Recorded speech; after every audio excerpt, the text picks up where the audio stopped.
Ladies and gentlemen, children of all ages, boys and girls, welcome back once again. Rap Sheet Podcast, where creatives and culture meet, is in the area. Round of applause. Yes, indeed.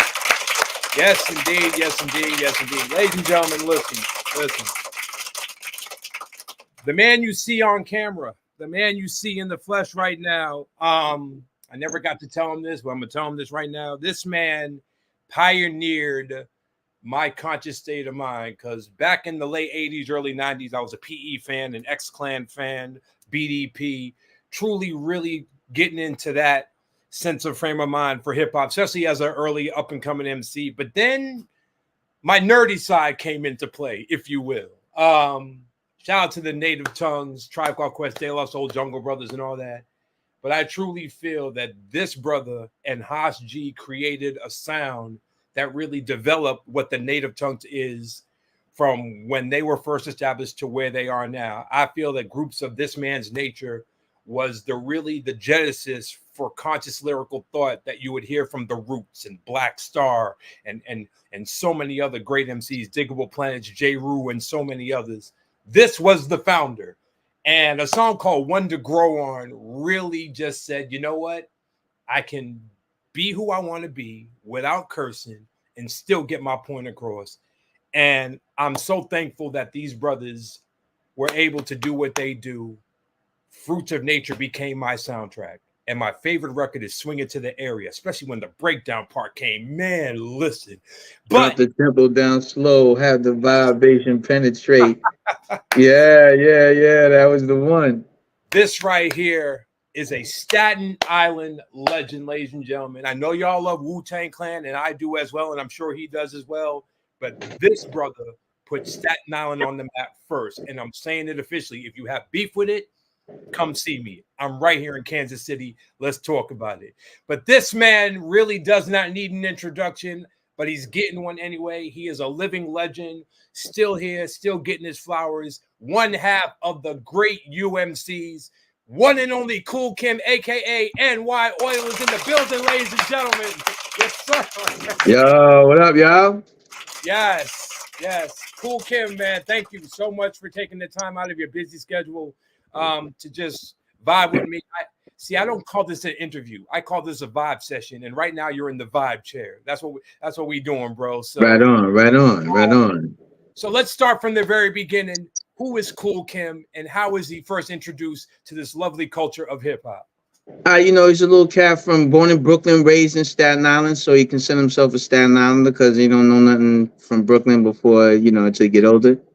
And single mother, older brother, 8 years older than him, you know what I mean? And lived in a really cool neighborhood, you know what I'm saying? A place where it was enough comfort that it wasn't the projects energy, that very, we gotta survive, because it was like this kind of middle class sort of buildings that I lived in Staten Island. They called them the new projects, with Castleton Park associates or whatever back in the day. I digress, but the point is that the place was like a utopia, bro. It was like Martin Luther King's dream. One day all little white boys and white girls and little black boys, like it was literally that, man. There was a little bit of somebody from every nationality and background that lived in them buildings. And I mean, quite literally, to the extent that if I let myself to get into some sort of off the wall tangent, I could think that was like this.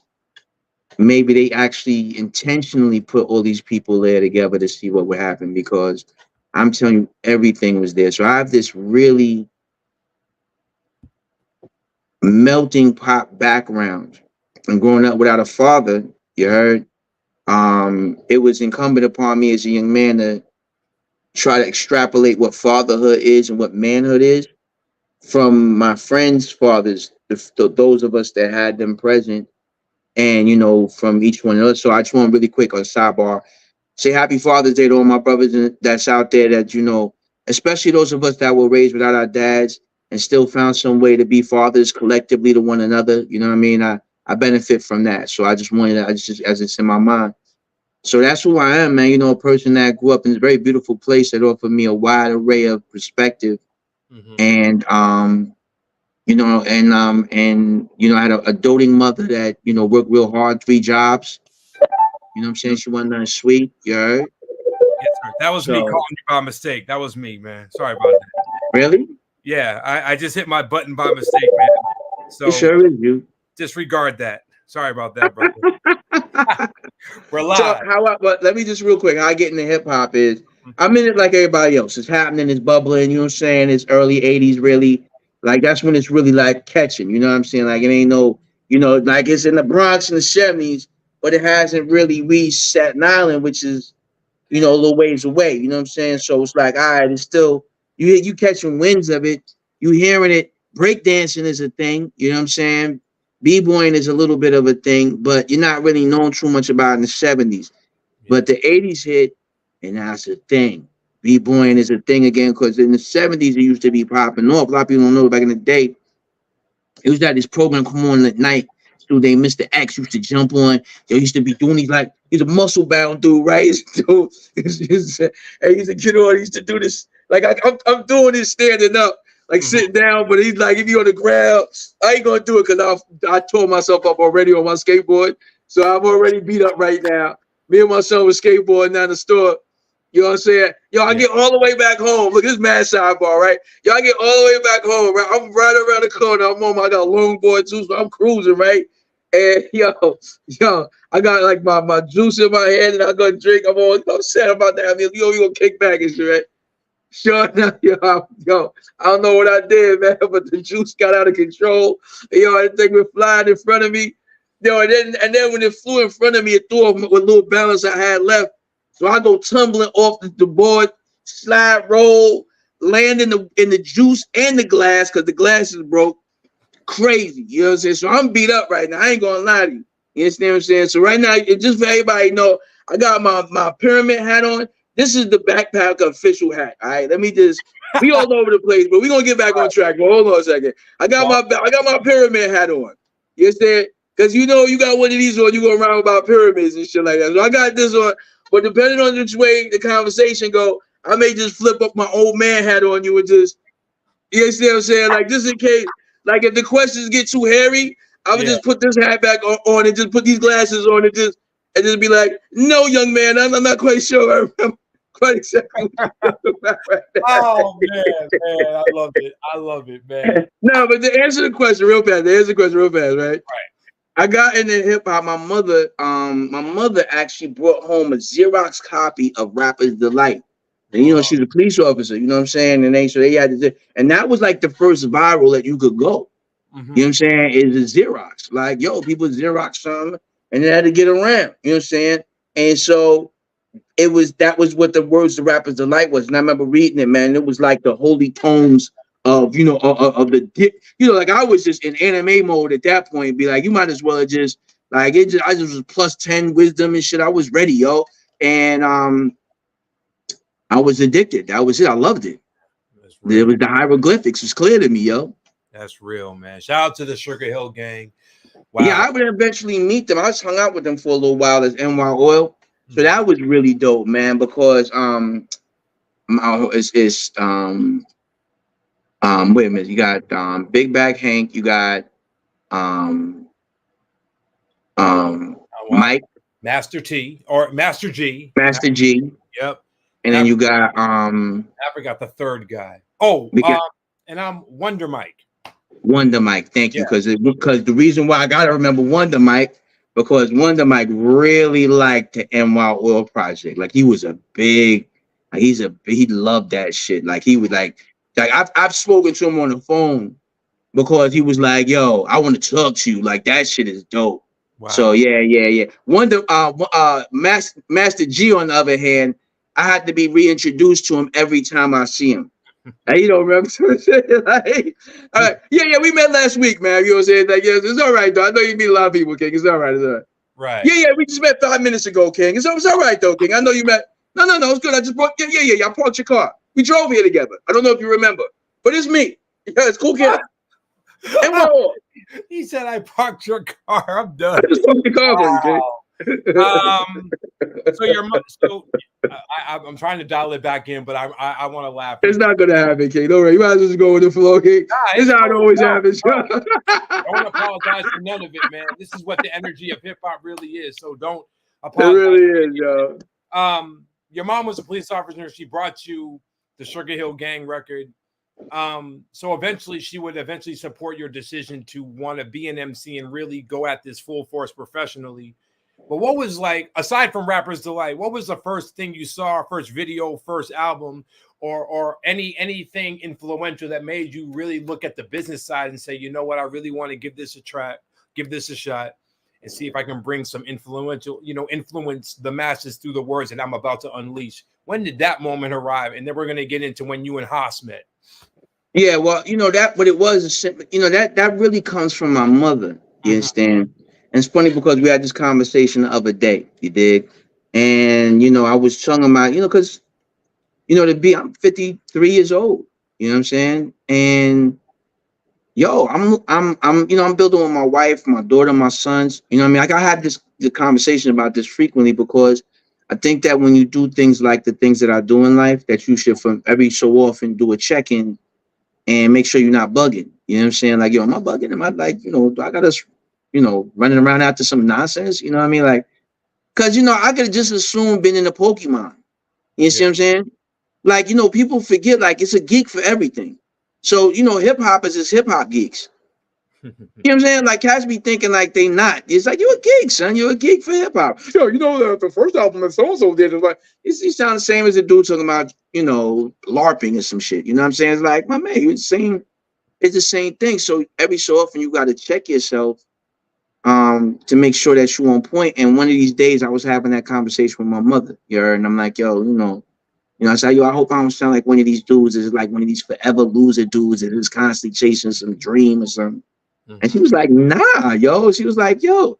She said, if anything, she said, I don't feel that way, but if I felt that way, if anything, I blame myself because when you was a kid, when, we'd have company or something, I had you dance and we go to the bar. Like, I was one of the kids that was raised in the bar. Like, my mother take me to the bar with and shit.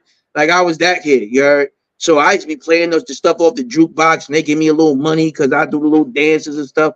So performing for me was already, it was something that for me was like, that's what I do. Like, this is what I'm supposed to do. And It's ill because it's so ingrained in me that to this day, right, I'm uncomfortable going to see other people perform because I can't help but feel that I'm supposed to get on stage and rock out. Wow, that's deep. Like, I feel compelled to it. You know what I'm saying? Right. That's deep, bro. That is, wow, that's a jewel right there, man. That is a definite jewel, ladies and gentlemen. If you're just now tuning in, we got the one and only Kool Kim, who is also a part-time, full-time, all-around comedian, because he is already making me laugh, and I'm loving every minute of it. But truth be told, this is one of the true pioneers of the underground, I guess you want to say nerdy sound, even though I hate putting that in a box. But now, all right. So let me push back on that. Let me give a fair pushback on that, and let me give a good-hearted pushback on it too. Okay. So that it's not contentious. It's not nerdy. Fuck that. No, I'm just kidding. Hard, baby. It's not nerdy. It's hard, though. It's real life. We buried our soul, you heard? We brave, yo. They cowards. They gotta be tough guys to be tough. We could be our natural self now. But there's something there though. Like, but let's get into that for a minute though. Let's get into it takes a special character to be able to stand in front of the world. First of all, let's just first deal in the absurdity of being a rapper. Right. As you're gonna jump on stage, and 9 times out of 10, a rapper gonna get on stage and they're gonna talk about yo, I'm doing better than you. My money's longer than yours. Right. I'm gonna beat you up. And if it get crazy, I'm definitely shooting up your block. You and none of your peoples is a problem for me. All your endeavors will fail if they ever come up against mine. You see what I'm saying? Your girl finds me attractive, and I'm thinking on sleeping with her after the show. All of this is what rappers is going to say on the song. You know what I'm saying? Like, we going to give you all of that. Pretty much. I'm the greatest thing that ever happened. I'm the nicest in the world. Oh, yo, a cat will literally get on from West Bubble somewhere, right? And jump up and be like, yo, I'm the best in the world. I'm the baddest MFer when it comes to these words. First off, to even get on the mic and have to get in front of people. Mm-hmm. And you go around. Like, that's what I'm going to do. Yo, I'm going to get in front of y'all, right? Right. Like, yo, son, I'm going to jump on the stage by myself in some cases, right? With a mic, and I'm going, and this beat is going to come on, and I'm going to attempt to dazzle what could be hundreds or thousands of people on the strength of what I'm going to say. Right. So off the rip, anybody doing it is a unique individual. You're already talking about somebody that has something unique and special about them happening. Right? But then you compound it with somebody willing that has such a sense of artistic freedom and such a will to serve the art and the culture. Yeah. And then let's not deal with the fact that, honor, bro. I just told you I had a single mother that raised me without a dad. I didn't meet my father till I was 16 years old. I had to seek this man out. You heard? Found him. Dude doing well and shit, raising somebody else's kids. You heard? Yeah. Crazy. You heard? That's crazy. So when I reflect on my mother and the sacrifices that she made and the way she rolled for me in this music, and you encapsulated it well, that she decided to support me in it, because that's exactly what she did. My mother had think about this, King. My mother had no point of reference. Hip hop wasn't a $1 billion industry at this point. It wasn't a $1 million industry at this point. It wasn't an industry that you can hope that your son, who was an A-class student, who was like, articulate, charming, people person, well-received, had infinite potential. You heard? Politically sound. I was president of the Black Awareness Club in my school. So I was already politically engaged. You know what I'm saying? So I had the capacity to do any number of things, right? And now this son that had this potential from this woman who my mother was raised in a home, in a group home growing up. So she had to wear her sister's dresses, man. You heard? And they used to tease her and shit. You know what I mean? So my thing is like, my mother, this woman come from these situations. And she raised me and my brother. I got a line that says crack fiends, dope fiends. What's it? Crack fiends, murder scenes, dope fiend tracks. My mother knew the assignment. We didn't grow up like that. My brother knew it was required. We didn't show up like that. In fact, what I gathered, y'all whole childhood was whack. We was building go-karts in the back, a bunch of nappy head. Like, I was having fun. My mother facilitated a beautiful life for me, King. And it wasn't no rich boy's life. It wasn't it wasn't devoid of difficulties. It wasn't devoid of worrying about these bills. It wasn't devoid of I can't always get what I wanted, but I damn sure had what I needed and some. You heard? But my mother put it on for me and my brother. We lived well. We were comforted and comfortable. You think that I was going to get on stage in front of the world and disgrace my mother for y'all and tell y'all a bunch of bullshit about what? Yeah. I wouldn't be able to look myself and what kind of man that's and this is the thing that you figure you're supposed to have figured out once you grow up. Like when we kids, that cats didn't quite get it, it's peace. But that we adults, that a lot of cats are still stuck in 91 and not really extrapolating what they bore witness to. It wasn't nothing nerdy about UMCs. You know what it was? It was intelligent. Yeah. Yeah. We were intelligent, bro. Listen to the words. We were before camera. Yeah. We were just discussing, we were just alluding to the words that want to grow on. Now think of this now. I'm 19 years old. Now, as a comparative, let's think about any other 19-year-old rapper in this time. But at 19 years old, the verses I'm saying is apprehend my method. My method is apparent. I see clearly this world's transparent. First off, it's Pope. First, let's stop there, yo. Because if we're being honest, right. If we go on bar for bar, 91, right, you're having a hard time outdoing these bars because you think this. But what it is if in a world full of blind people, the one-eyed man is king. So you got a lot of people that's like dumb smart guys, like they not really smart, but they smart for dummies. And Right. so they be thinking that's smart because it's dumb enough for them to relate to. But when you got people that's legitimately intelligent, and I'm not trying to be like, this is no disrespect, but it's time to keep it troll about certain stuff that people be talking, but ain't nobody that could really rebut any of this with any sort of strength or purpose or backbone. I am the person that could do that because Yeah. I'm gonna keep it troll with y'all. A lot of cats are just wild stupid, so you couldn't understand it was above your pay grade. You know what I'm saying? Like you just couldn't get it. Now you know who love the UMCs? College students. Yeah. You heard? You know who love UMCs?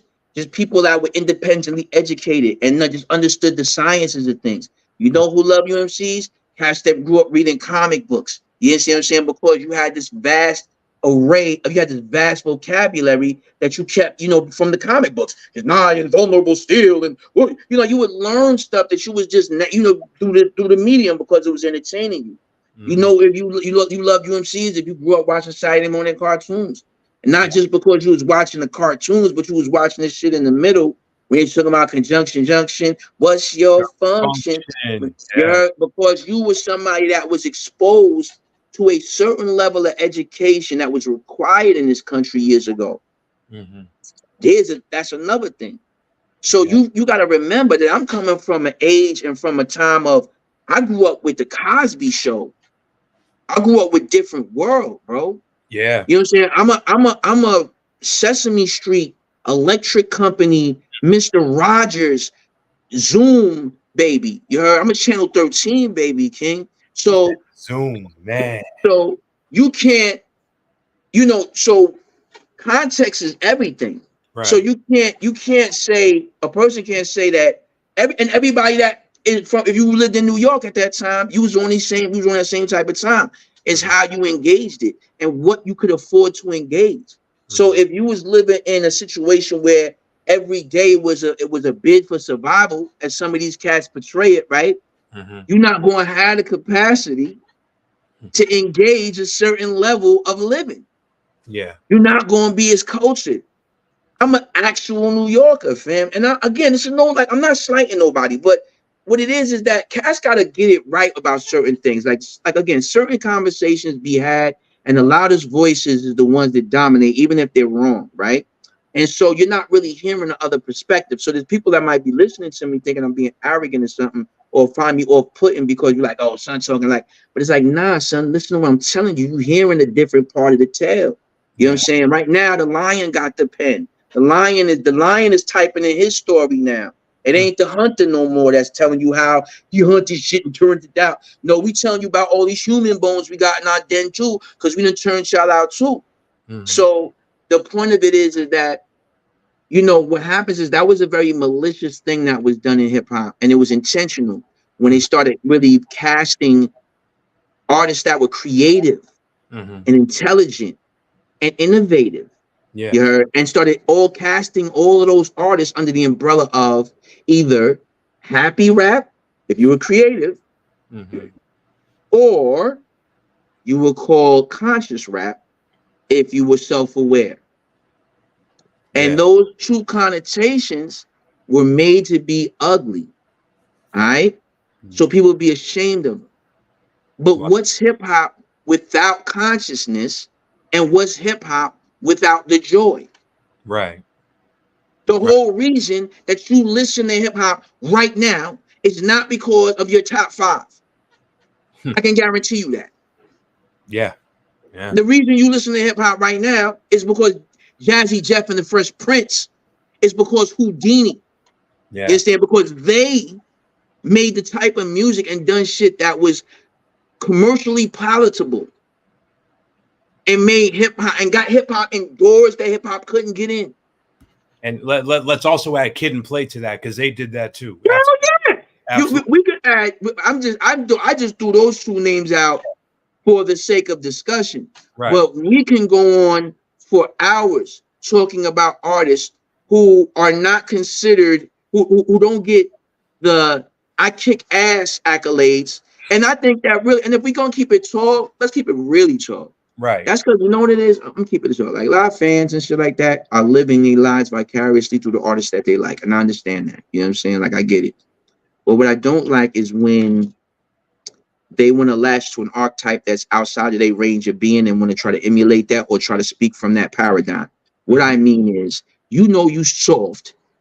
You know, you not about this life, but you got a Wu-Tang album. You got fired up, and you got you a little hoodie with a Wu symbol on it, and now you think you thorough. You're not. And now you trying to talk like I ain't see you in the front row back in '91 with a cross colors outfit and a polka dot shirt.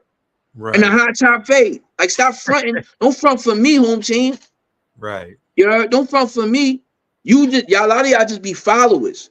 You know what I'm saying? Like, you're not really patrons of the art form. Mm-hmm. So I think that you get to a place where, and I don't want to be sound like these rationally old dudes to be on here carrying on, because I'm not on that time really, but we just like we in that space of the conversation to discuss it, because I think it's important that the fact that people castigate intelligence as nerdness, and not even give it geek, like it's just nerdy. Like that shit's crazy. And I don't take you calling it nerdy as like it's not a sore spot. The general concept has been a sore spot because I suffered it. Like, you know, I had to live through it. You know what I mean? I lived through be calling a happy rapper. And it's like, yo, son, did you even listen to my lyrics? Growing this to make your life seem great. Growing this and take control of your fate.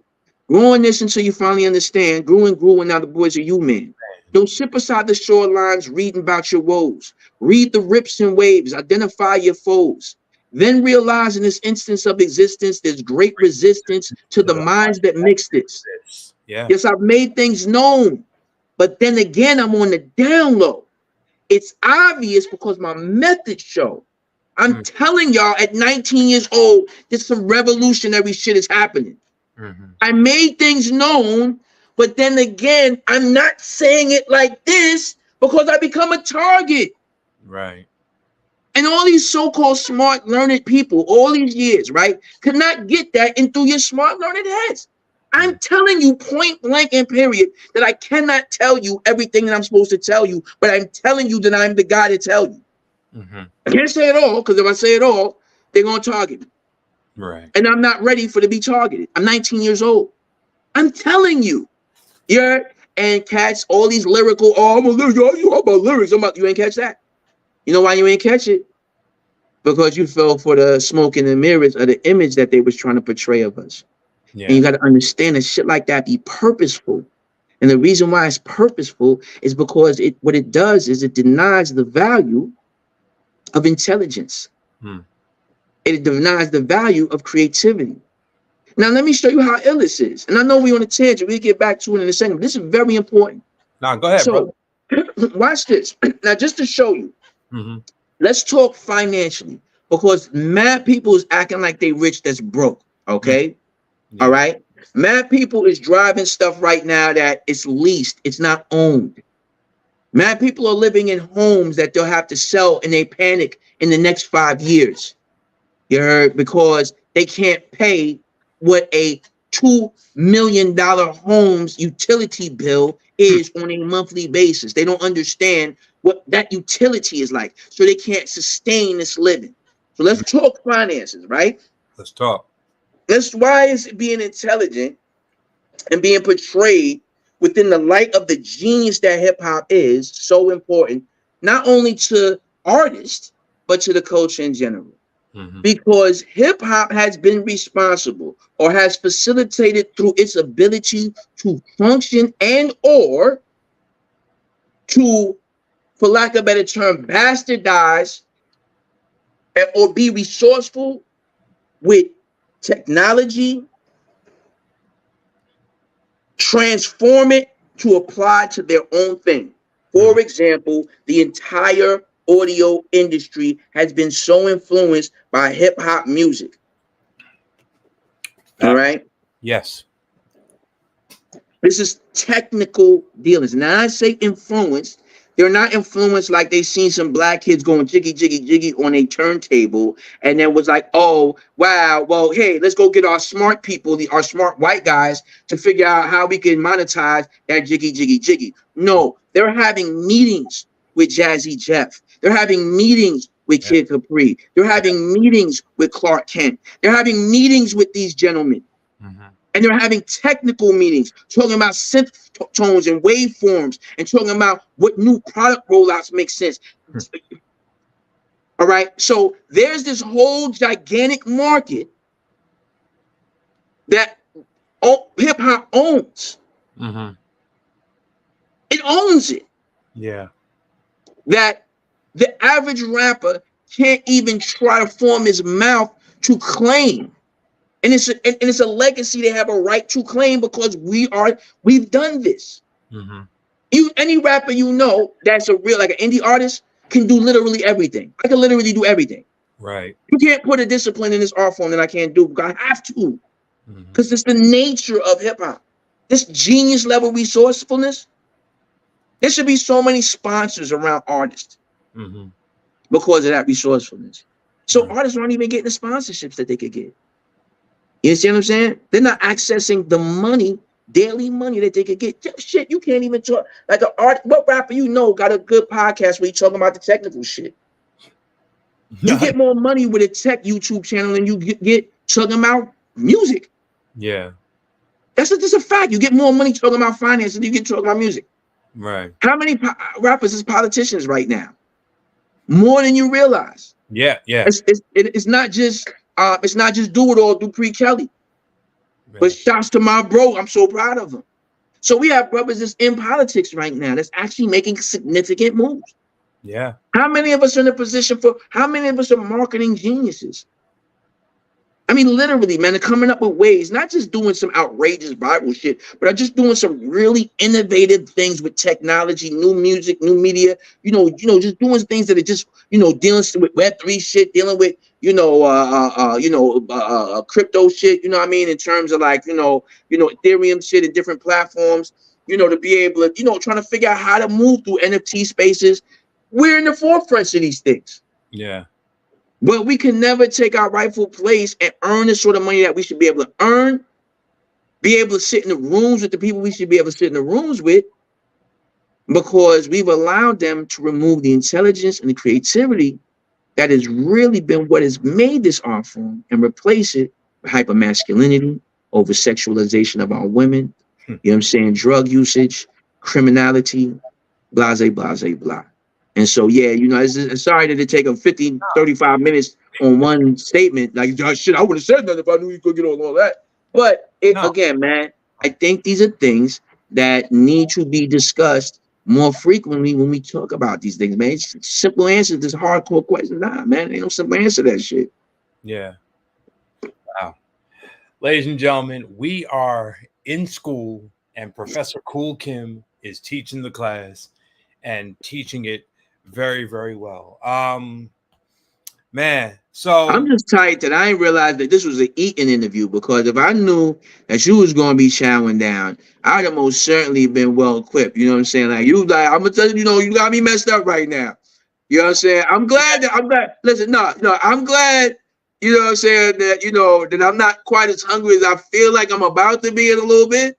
And I'm doing all this rap. I'm rambling and ranting and shit. And you over there just chowing down. What you got? Pizza? What you got? Pepperoni on it? What you drinking with it? Grape? What you drinking? Purple? My wife made tacos and she brought it to me while I was doing the interview. Oh, well, yeah. Well, yeah, I can't knock you, because at any moment my wife might walk in here and bring something to me too. And I'm gonna eat it on camera, yo.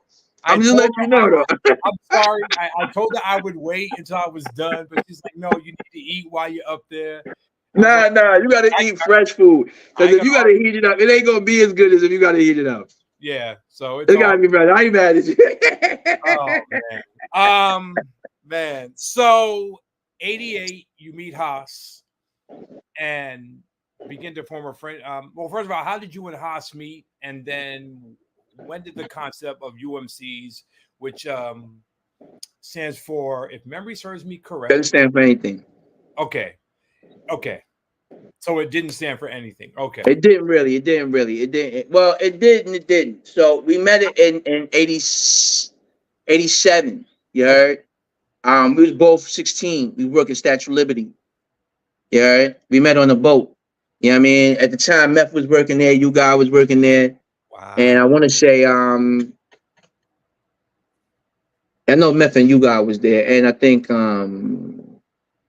someone else was there. I forget who else was there. But anyway, we was all working there by my bong, and I happened to see Haas writing his rhymes on the Staten Island ferry boat, and I approached him. You know what I mean? You know, friendly guy, me. You know what I'm saying? So we became fast friends. Turns out he was friends of a elementary school friend of mine. You heard? A couple of them. So when we all clicked up, we had made this big crew called Universal Stepping Strong. At some point, creatively, we was just having differences, but not, not, foul. It was just like, my man Will kind of wanted to do his own thing. And, me and Haas was kind of, we, kind of clicked up. Like, what I'm saying? We was getting these buddies and shit. You know what I mean? Right. So it was like, all right, so me and Haas gonna do our thing, and you and DJ Yakeem, that's my other bro. You know what I'm saying? Y'all do y'all thing. Shout out to Akile Art, because he's an amazing artist. You know what I'm saying? Maybe he does some amazing stuff, man. I'm very proud of him. You know what I'm saying? And so we split. So he became, my man Will and Yakeem became Stepping Strong, and me and Haas became the Universal MCs. So we were just originally the Universal MCs, and then over time, as we refined our thing, we became UMCs. But UMCs don't really have no actual meaning. But if it was ever to be one, it would be Undisputed Masters of Charisma. That would be the one that if you was gonna say, yo, well, it's gonna be something, it's like, oh, then it means that. But or it means the usage may change. Okay. Dope. Wow. So you all get together, form this friendship, and then breed UMCs into the masses. What was the initial narrative the two of you wanted to bring unleash onto the world? And then Blue Cheese, first of all, one of my favorite records of all time. I mean, take away the beat. If you just were to do the lyrics a cappella, I think Blue Cheese was one of the dopest lyrical statements that I've really gravitated towards, because in an era where NWA and Kool Rap and PE were known for cursing, and I have nothing against cursing, but I wanted to do what Heavy D did and Will Smith did, and really be able to get my thoughts out without language, because I still had a mom who could whip my ass if I even began to say the E word, F word, B word, S word. People don't know how real that is, bro. Yeah, right. I couldn't do it. I just couldn't do it. So you guys came along, and so many others like you came along, and really put time to really think about the content that they were going to put out before putting it out. So with all that being said, what was the initial narrative of UMCs? And then let's get into how Blue Cheese was created, because I've always wanted to hear the story behind Blue Cheese. We thought that, I mean,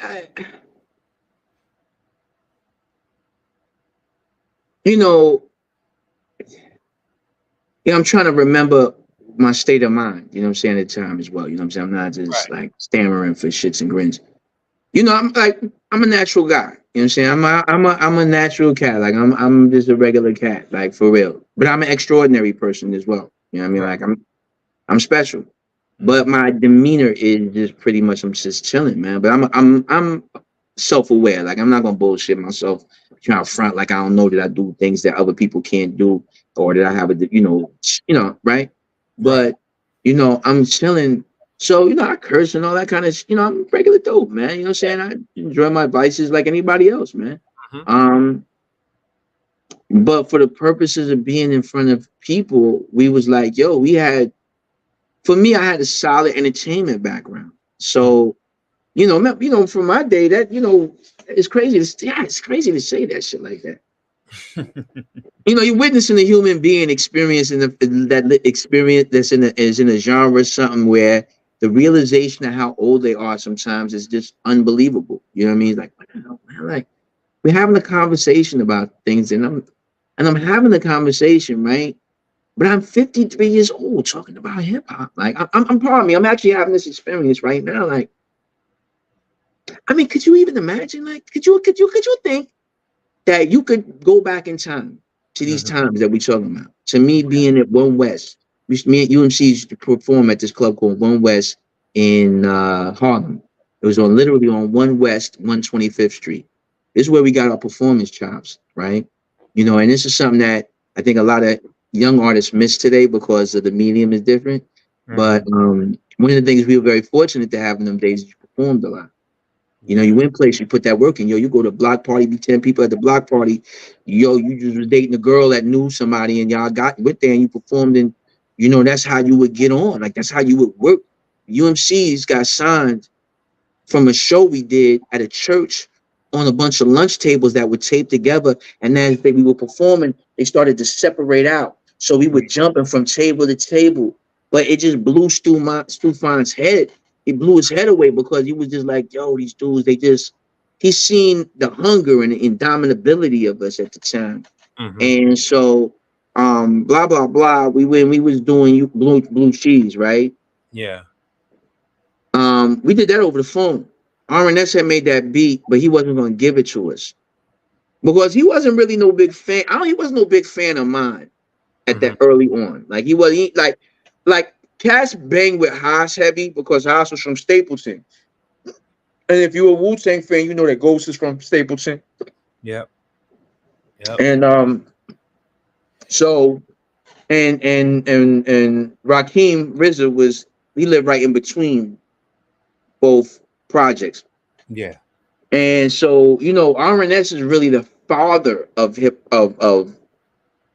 Staten Island hip hop. And by that I'm talking Wu-Tang, King Just, you understand what I'm saying? You know, many other artists who their musical sound is directly influenced. Like you know, most Staten Island artists, they'll sound similar. And most people from different regions have a similarity. You think about it, you'll hear the similarities in the cadences and stuff like that. You'll hear, of course, obviously the slang. You know, the even the attack lyrically is very similar. You know what I'm saying? I'm not like that. You know what I'm saying? I'm on a different. Like I ain't really developed my talent in Staten Island. I developed my talent in the city. Like I would go into Manhattan and Brooklyn and Queens and be rhyming with cats and getting into ciphers and you know like that was where I was rhyming. So I had access to so many more styles from being in so many ciphers with so many dope people. Mhm. But you know, in Staten Island, you know, most cats it's difficult to get. You know what I'm saying? With anyway, I digress. The point being is RNS is the sound. He's the one that everybody got to bow down to in Staten Island. Though cats won't because they won't admit it. You understand? Which is one of the reasons why I think Staten Island has always struggled to get its due as a hip hop, you know, an important hip hop city. You know what I'm saying? Mhm. That they celebrate everybody appropriately, right? And so they don't celebrate RNS, who I think that if Cass had invested more into him, you'd have heard more music out of Staten Island because there was so many amazing artists, but it just never happened. But I think a lot of it was because, um, you know, small town syndrome.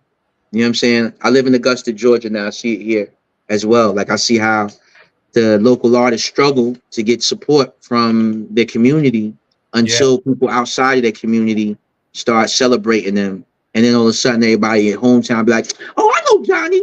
I went to school with him. I know him." It's, "Oh, I know him." But before it was like you wasn't even gonna tell nobody Right. nothing about him when he could have used the support of his hometown. That was Right. more like UMC's experience. But like I said, so anyway, Arnest really wasn't like he was banging with Haas, but he wasn't really like banging with me like that. Mhm. But I don't know what happened, but he was like, "Yo, I'll let y'all use the beat." Mhm. And so we were so geeked to have this beat, right? That we got on the phone. Like at that time, you had that, you know, everything was cassette tape. So he had to get the cassette tape. You had to go get the so I had to get on the bus. So it's not like, yo, you just said an MP3 or song now. Like, yo, this is what I'm talking about. That I'm like when I was saying earlier, like, yo, 53 is hitting me. Because Right. I'm thinking about like I'm like, you know, when you remember stuff, you kind of sometimes go there. Like you Yeah. go to the memory, like you're like actually living it while you're trying to explain it to somebody. Yeah. And I'm remembering the experience, man, of yo, you know, getting tapes. Like going to the local store, getting a tape, go to Wawa's or whatever, get you a tape. And it's before Wawa's was a gas station, was just a convenience store. And you would get a tape, 7-Eleven, or you go to whatever corner store. If they had tapes, you get a tape. Right. 60-minute joint. But the 30 minutes and the 15 minutes was best because they was more sturdy and the sound would be better than on the 60-minute. A lot of people didn't know that.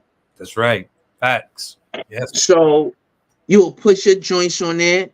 You know, you put your music on there, man. You put your name on there with your phone number in that little spot, the little bar where you could, you know what I'm saying? And then you would put this shit in the mail with a letter and send it to a record label.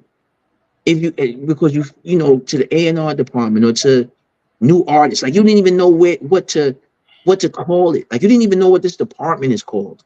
Right. You have no idea. You're just sending it, hoping that one day, someday, somebody's gonna hear this shit and say, "Yo, come on now, you the next contestant for the Life is Right." You know what I'm saying? Right. So when we finally had got the beat and we both had it, we was, you know, on the phone. And we would get on the phone, and that's how we would write our songs. And when we wrote Blue Cheese, it was like, "Yo, son, what are we gonna call this?" Like I was like, "Yo, son, don't overthink this." Cause this is what's funny, because you say that lyrically you like this song. And I'm thinking to myself, wow, that's crazy. But you know, it takes all kinds, because I don't think that Blue Cheese is lyrically all that. I think it's kind of, because I know it's not, right? Knowing my skill set, right? I'm saying because but it is, right? If depend on your approach, right? So check it out. If I'm being as an MC, right? If I say, "Yo, let me hear that Blue Cheese beat," or "I'll body them too." In my mind, I'm like, "Well, I'll body the UMCs on Blue Cheese."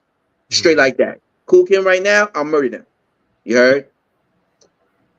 But knowing what we did lyrically with that song is what makes it amazing, which is that we had decided that we were aware, because we were well read and learned, that at the time that people listening to the radio are listening at a 5th grade reading level. That's why the type of music that's prevailing right now is prevalent, because it's easily digestible to 5th graders. And most people are engaging music from a very simple mind state. A lot, not, and again, there's people that are gonna listen to this conversation, be like, "Oh, show me all this shit." And it's like, nah, son, if you intelligent, right?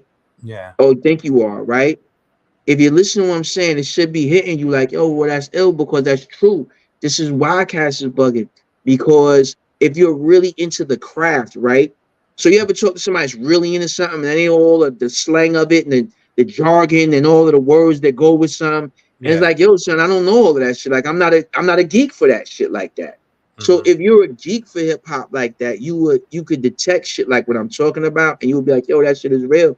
But if you a casual, and nothing against that, because the casual is what made this a billion-dollar industry. But I'm just saying, if you a casual, someone that, you know, you like hip hop because you a white kid that like hip hop because, you know, Eminem. So it's like, "Yo, who your favorite rappers?" Eminem, Machine Gun Kelly. Oh, you don't like hip hop. You like white people doing hip hop. It's like, that's not the same as a hip hopper. But then you would talk to somebody like R. the Rugged Man, or, you know what I'm saying, or Apathy, and you hear them talk about hip hop. You're like, "Oh, this motherfucker is a hip hopper. Like, he loves hip hop." Yeah. You know what I'm saying? Like, this motherfucker know everybody. Like, "Yo, you heard that voice? Yo, hold on, let me go pull out this record." He's a geek for it. You know what I'm saying? And you just, you know, and that's the difference. So there's two types of hip hop for the purposes of this conversation, which I don't even know what we're talking about anymore, because I've gone on so many tangents that goddamn. But I did warn you though, right? I did warn you before we started. He did. I just want to. It took me a week to memorize the lyrics to Blue Cheese, and one of my favorite lines was, "Blue cheese, it's a topic at hand, cheesy blue, true elements can't stand when I elaborate on the fade calibrating on potent forces of the food for a rodent." I was like, what? Non-potent doses of a food for rodents. Jokes. Nope, just comes later. The procreator, I'm the one who saved the year of 1991, made it kind of obvious for the entire world to find the fun, or better yet, we kind of clever. Get the level set check, all hands on deck. For the source of my skill is all real. Fashionate to eliminate the weak who are marked with the seal of blue cheese. Wow. I said that to my mom, and she was like, "What is that?" I was like, "Ma, you hear the wordplay?" It was the wordplay that excited me at the time, and then I tried to break down the lyrics and then really understand what y'all was trying to say. But just the wordplay alone really just excited me because it was words you could read from a dictionary, a thesaurus, a book, and it was like, Yo, man, you know what's hilarious about this right now? what's up? I'm cracking up, right? Because I'm thinking to myself, yo, this the kind of, yo, this cat says, yo, let me tell you, yo, everybody watching. I'm not even talking to you. I'm not even talking to you. I'm talking to everybody watching, right? Yo, check it out. I'm on this interview with this cat, right? And he's gonna tell me about a dope blue cheese verse, and then he's gonna recite Haas's verse. Well, I'm like, yo, this motherfucker right here. He gonna hurt the other cat first. That is true. The source of my skill is on real. Fashion to eliminate the weak through a mark of a seal of blue cheese. That's shit. I'm just sitting here like, I don't know what that nigga was talking I just got about. put out there. He was just saying just shit. He was just saying shit to sound deep. Like that was the over. Like nah, really though. Like with abstract rhyming, right? That was the thing, right? Mm-hmm. And I'm gonna say that we are both greatly influenced by De La Soul, right? Yeah. As we are almost, one would say, if you like, I can't confirm this, so I'm not saying this as a state of fact. So let me just say that, all right? Mm-hmm. But my understanding is that when we came up with our first single, which was in '89, mm-hmm. you heard, it was called "Invaders in My Fruit Basket." We was on that potholes in my lawn type of time, the abstract style of rhyming. Mm-hmm. So, but at the story that I heard, and I cannot, confirm nor, I can't confirm it, but I'm just going to share it on the strength of this, what I heard. Okay. That Red Alert refused to play Invaders in My Fruit Basket because it competed with De La, and he had vested interest in De La at the time. Right. And Red was the person who needed to play it, you know what I'm saying? Even more that, we had a better chance with Red. And so, we struggled with that. He didn't even like blue cheese. We banged him when the growing. Like that's when he gave us a shot. You know what I'm saying? But we were all in that vibes and shit like that. I always wish that UMCs had the opportunity to work with native tongues. You know what I'm saying? I felt like that was a group that UMC should have been affiliated with, them or Kid and Play. Right. And I felt like UMC's was Kid and Play heir apparent. Mm-hmm. You know what I'm saying? But but just to backtrack from all the ramblings, Blue Cheese was written over the phone, and we wrote it thinking that people wouldn't even know what the fuck we was talking about. So we just decided to just rhyme ear candy. Mm-hmm. So that was like Joe Buttons before Joe Buttons. Like I was Pump It Up before Pump It Up. Right. You know what I'm saying? Like that, where you just, now back to the nest at the foot of the tree. One for the hype MC, the Kool and me, the Kim, the Coolin'. I'm a slave for no man. Stand like Lopan, slam like Rodan. Who can now mind you, stand like Lopan. Who's Lopan? Lopan is a 7 foot tall from Big Trouble in Little China. Big Trouble in Little China. Yep. Slam like Rodan. We know Rodan he was giving Godzilla that work in the original movie. Who can, you can. Damn, I'm grandin'. Step off the runway, I'm preparing for landing. If you're landing a plane, what type of landing do you want to have? A 3-point drop, because there's 3 points in the airplane. That's a perfect landing is a 3-point drop. So I'm preparing for landing. 3-point drop, turn, stop, and freeze. Spin 360 degrees for blue cheese. But it's not really. There's no, kick up. This is a comic book expression. When I pick up and start to see my first, that's not. There's nothing there. But if you listen to One to Grow On, now I'm rhyming. Yeah. Now I'm giving you poem. I'm giving you poetry. I'm giving you prose. If you listen to Never Neverland, in time you find my main mode of thinking is thinking about reaching new objectives and to a little shout. A you man's a true man, exactly. When every man is you, and every dream you ever had came true. When you flock to my plan, you're watching all the actions that I do to make the world anew. Uber duper, catch the Kim maneuver, world improver, call me super duper. Now I'll mark your course. Your course is picked, preparations are made. Mm. Trust in me because your course was picked. My lifestyle is kicked, caused the no trick. Schoolyards open, playtime has come. My lyrics and chance to run. Hurry before I'm done. But here we are, sir. Yeah. I'm glad you see you made it in one piece, but drop this, sir, huh? A new life on leaf since life is so brief. But we are the kids of Never Never Land. True, but never say you couldn't when you should say you can. Because if I would have true when I did what you now see me do, Mhm. I would have never welcomed you. I'm right. Then I'm building with something, and I'm not only building. I'm sending a very important message, Mhm. and I'm also trying to speak to my future self. Which Right. was I had this very big thing about that, like that I would write rhymes that my future self it would be needed. You know what I mean? Like I would need it. You understand what I'm saying? Wanna Grow On is one of those songs. Is why I love it so much because I needed that song um around a couple years back, man, like about 3-4 years ago. Mhm. I needed that song, man. I found myself reciting it, right? Yeah. I think it was this is no, matter of fact, this was right before you see that video of me and my granddaughter, and I'm singing it to her as a lullaby because I Yeah. had rediscovered the song at that point. You heard? And I'm listening to the words, man. I'm listening to the song, right? Mhm. And I'm hearing it as if it's not me, but it's me because I know it's me and I know the words and all of this. But I'm hearing it outside of myself, and I'm realizing that I'm 19 years old and what I'm saying, yo. Mhm. And yo, I just started crying, man. Like I just was, just the tears just flew out my eyes, man. I couldn't profusely be, from a space of humility. Mhm. Because when you really get into this thing for real, at least let me rephrase that because I think I hate when people do that, right? Like they the owner or the gatekeeper of what's for real, right? Yeah. But if you're into it like me, right? If you're into it like me,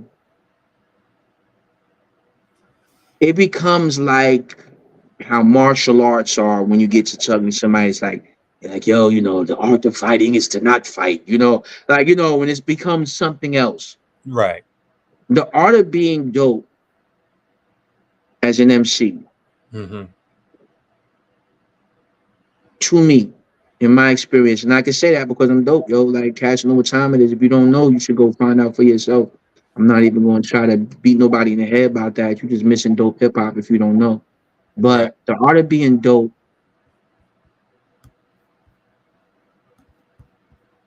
is about being so immersed in the lyrical process and in what you're creating that you realize that it ain't even you making it. Wow. Like that's when you're dope. When Mhm. you realize that everything that you're saying is not coming from you, it's coming through you. Wow. You dig what I'm saying? Yeah.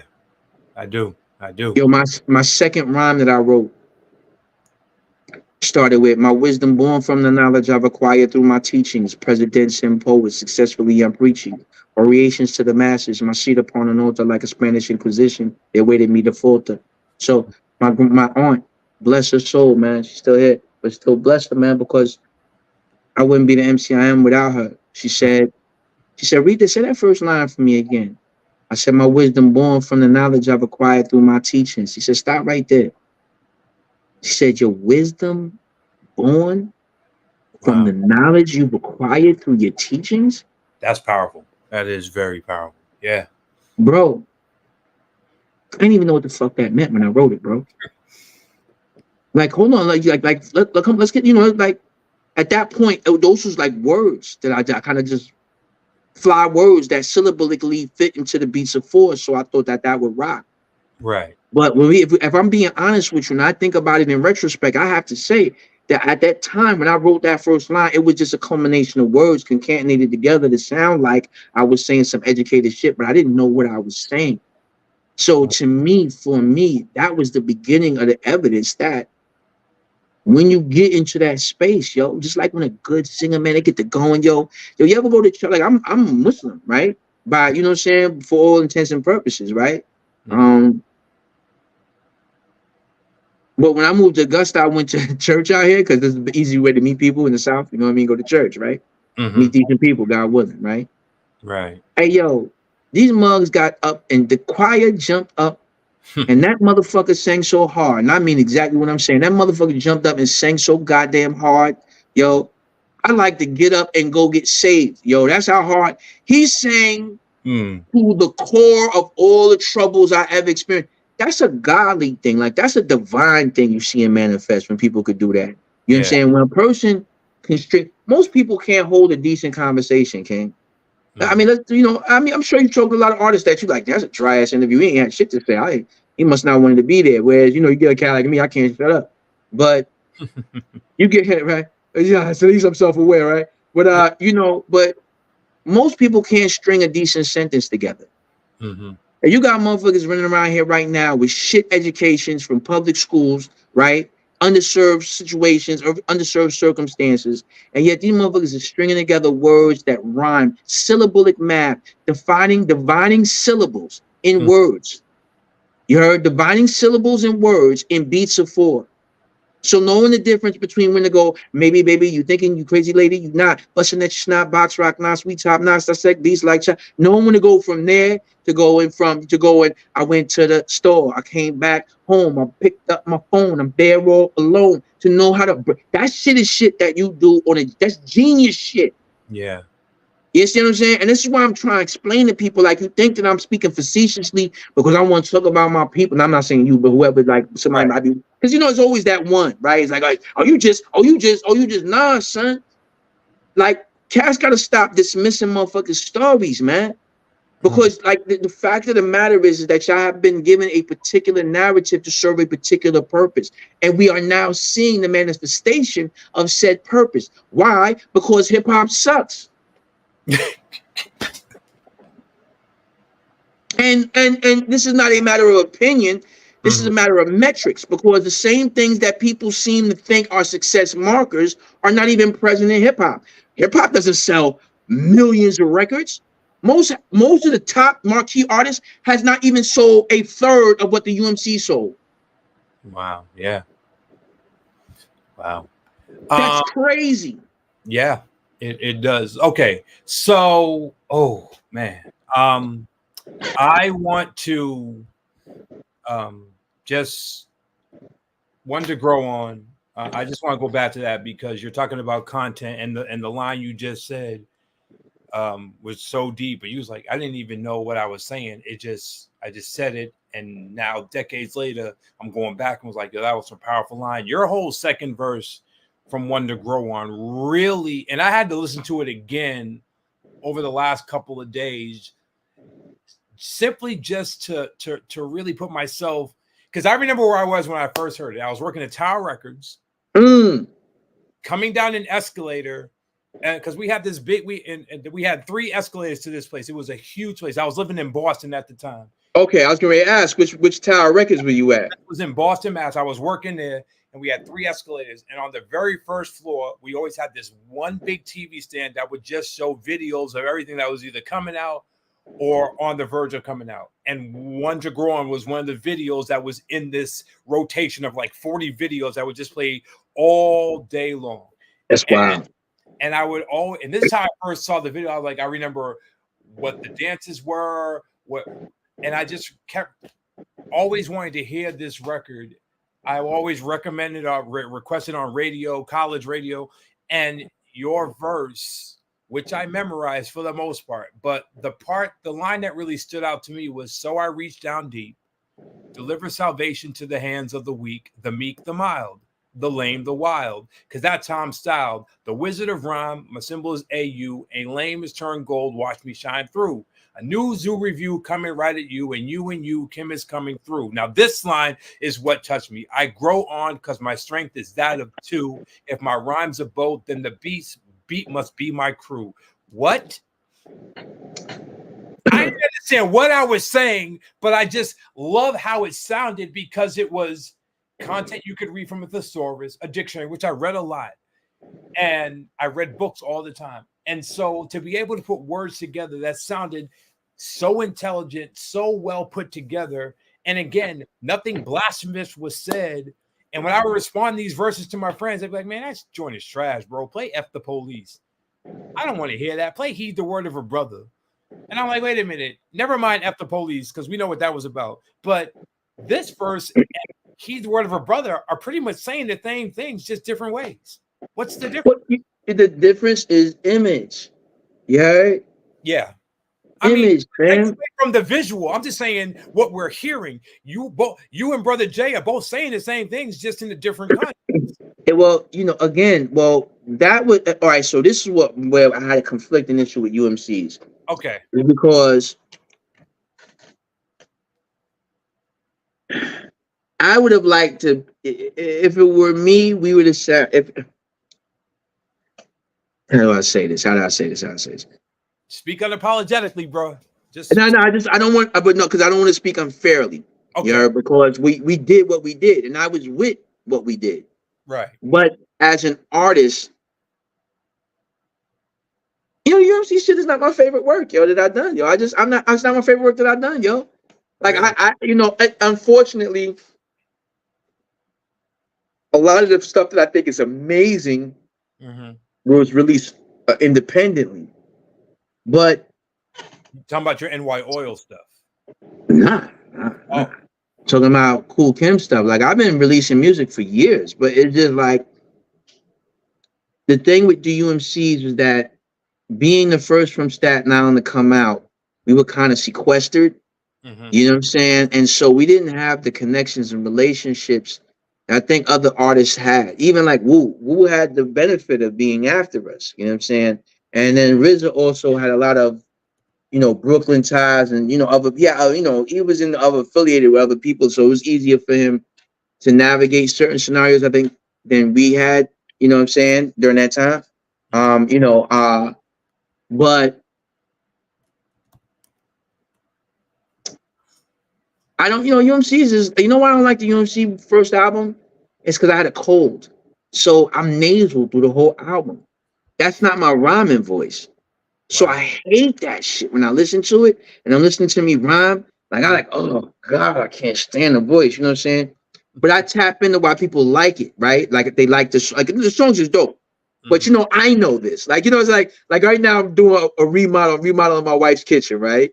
And like, they keep saying to me as I'm doing stuff and I run into little problems and stuff, right? Like, I gotta work around something. Oh, you can just do this. Nah, I can't just do this. Like, I'll know that it's here. Like, I'll always know that screw is not right. So I've got to get this right, yo. If I don't get this right, every time I go near here, that screw will be like, I ain't right, nigga. You know what I'm saying? I'm like, I don't want that experience, yo.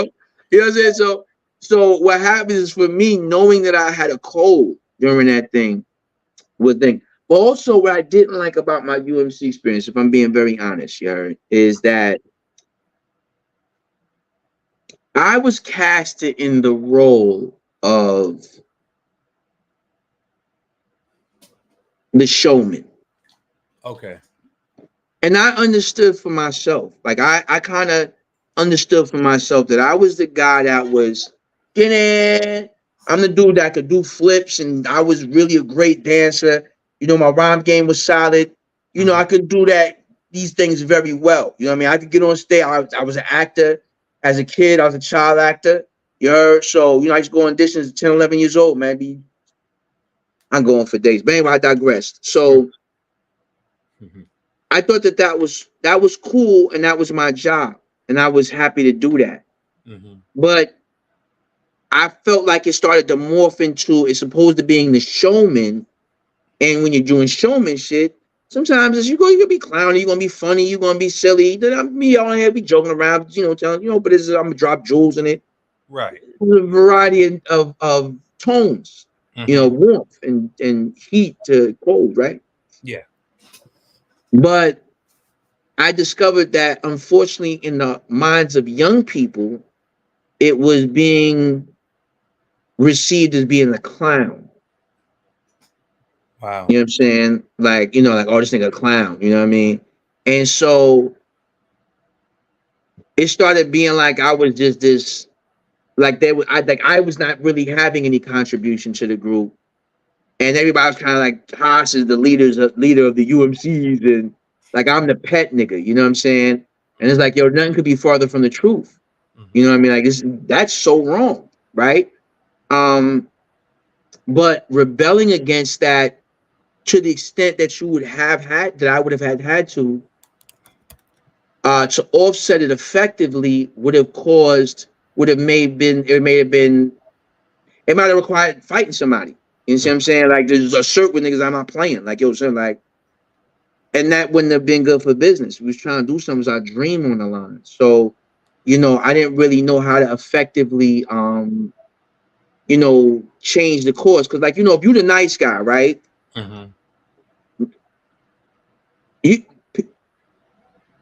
People don't hate. Nobody hates.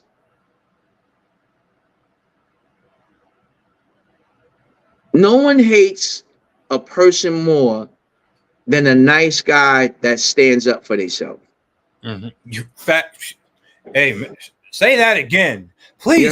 Like people really hate that. Like you could be a guy that now people not understanding that you being kind, right? Or you being generous, or you giving. And sometimes it's built on, yo, I suffered. Yeah. And I understand pain.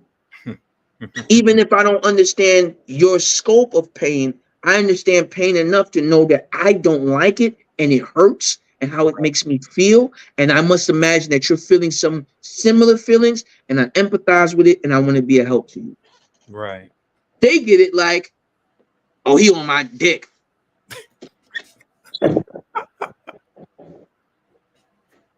Like, come on, man. Come on, man. Like, come on, son. Like, yo, son, I'm trying to live in a kind world, son. Yeah. Because I feel how much evil and wickedness is in my spirit sometimes, man. Like, I lean to the good side, I'm sure of it. But I know what I feel inside of me. Like, I know that if I was to ever really, like, God forbid I get into a fight and I get the better of somebody, like, I fear for that person because I would unleash so much anger that I have that I would never want to do that to somebody. Like, I've always been cognizant of that. You see what I'm saying? So it's like, yo, I'm trying to live I just want to live a peaceful life, King. I want to relax, my man.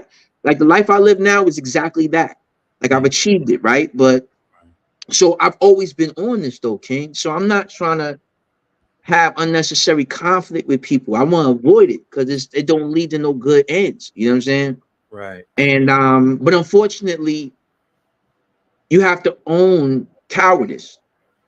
So, and I say that to say that whatever it would have took to assert that I'm not clowning around and that, you know, my ideas and what I need to contribute to the team and that was, I should have been doing that. Like that's on me. Right. No, you ain't wanna what? The outcome is still the same. So you have to stand strong and shit like that. Like, you know, and I don't share that to like all of a sudden make the UMCs, whatever their success was about me. It's not. It has nothing to do with it. I'm just telling y'all something that I experienced within the space. And I'm not telling it to you to make Haas sound bad or the UMC experience sound bad or myself sound bad. Right. I'm explaining it for those. So some people need these translations because sometimes cats digest shit wrong. I'm explaining it because you know, it's important to understand that people management and interpersonal relationships in team units that have the intention of doing something great are very important. And having a mind to understand how to meter through those things and navigate and manage people appropriately. And by manage people, I'm not talking about telling mugs what to do. It's about how to actually manage relationships to get the best possible outcome from the people within the relationship. You have a wife, you want the best from her, and you realizing that, oh, she doesn't feel secure because of these things. All right, let me make these adjustments and manage my wife's condition better because these are things that I can directly impact. Oh, that's my man's right there. He feel like that I'm not reciprocating his friendship because he be looking out for me on this. But whenever he need me to do that, I'm not there. Yo, I got to make it a priority to be there for my boy because he be there for me, man. And I don't know what I would do without him. I don't want him to ever think that I don't value his friendship that way. That's what people management is about. And I think that sometimes, you know, we've gotten to this space of such entitlement and the space of F that so much. you know, thinking that we protecting ourselves, that we become vile to the people who love us most sometimes, you know what I'm saying? And again, this is not, and again, this is a thing, and I'm making this statement because I'm speaking to my life in the context of the UMCs. This is not anything that speaks against, or it's not about my partner or nothing like that, because I don't want to do that. That's another thing I don't want to do. I don't want to be telling my story, but my story all of a sudden got to be about how my man's ain't shit because he didn't. No, we were young men trying to by ourselves. You heard, with no real background of people that could help us or guide us or give us real good information. And we were pioneering something from a town where it was unheard of before. In fact, before we came out, Staten Island was known for soft and smiling. You heard? And UMC's come out smiling, talking about blue cheese. That's a whole other discussion. But the point is, before we come out, this is what we know from. We trying to pioneer in the world, and we young men trying to sort some shit out that we don't have any of the background and training. This is important. It's important that we have to take in consideration that you got two kids that were 16 as they endeavored into this business, 18 when they signed, no, and 17 when they got their first deal, got jerked. 18, 19 when we signed a Wild Pitch EMI, or Wild Pitch. Wild Pitch. Got jerked, never got paid for none of the records we ever sold. Nothing. Why was that? Why? Because I'll put it to you simply. A contract is only good as your ability to enforce it. Wow. So if me and you make a verbal agreement or a paper agreement, sure, you know, all that shit, send it into the, you know, have lawyers sign it, all that shit. Yo, Kim, we had a contract. I was gonna bring you on the show. You was going to do a video clip of it and promote it to your peoples. I brought you on the show. You didn't do the video clip. You know, you said you was going to pay me $1,000 restitution for not doing what you said you was going to do. It's hypothetical. I'm just making this shit up, y'all, so don't think this is what happened. Right. And so here we are on the show. We doing the show. Tomorrow I'm supposed to do my clip. I don't do the clip. 6 weeks pass. I still ain't do the clip.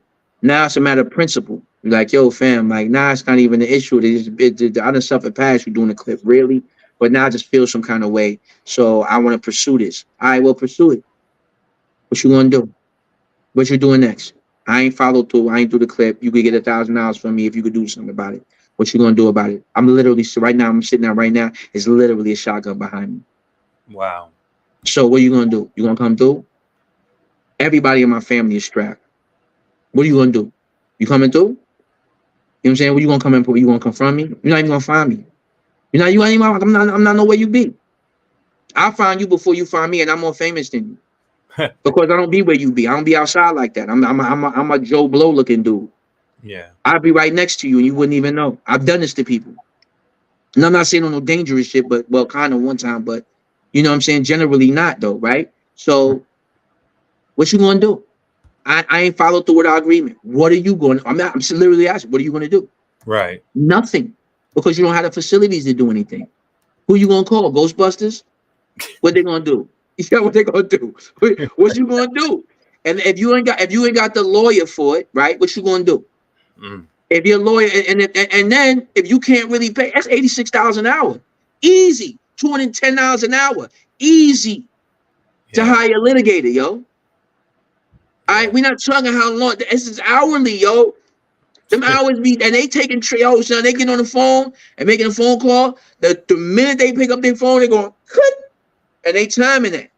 Yeah. You can't afford to even, yo. By the time you spending money on legal fees, the restitution that you was looking to get from me is not even worth it.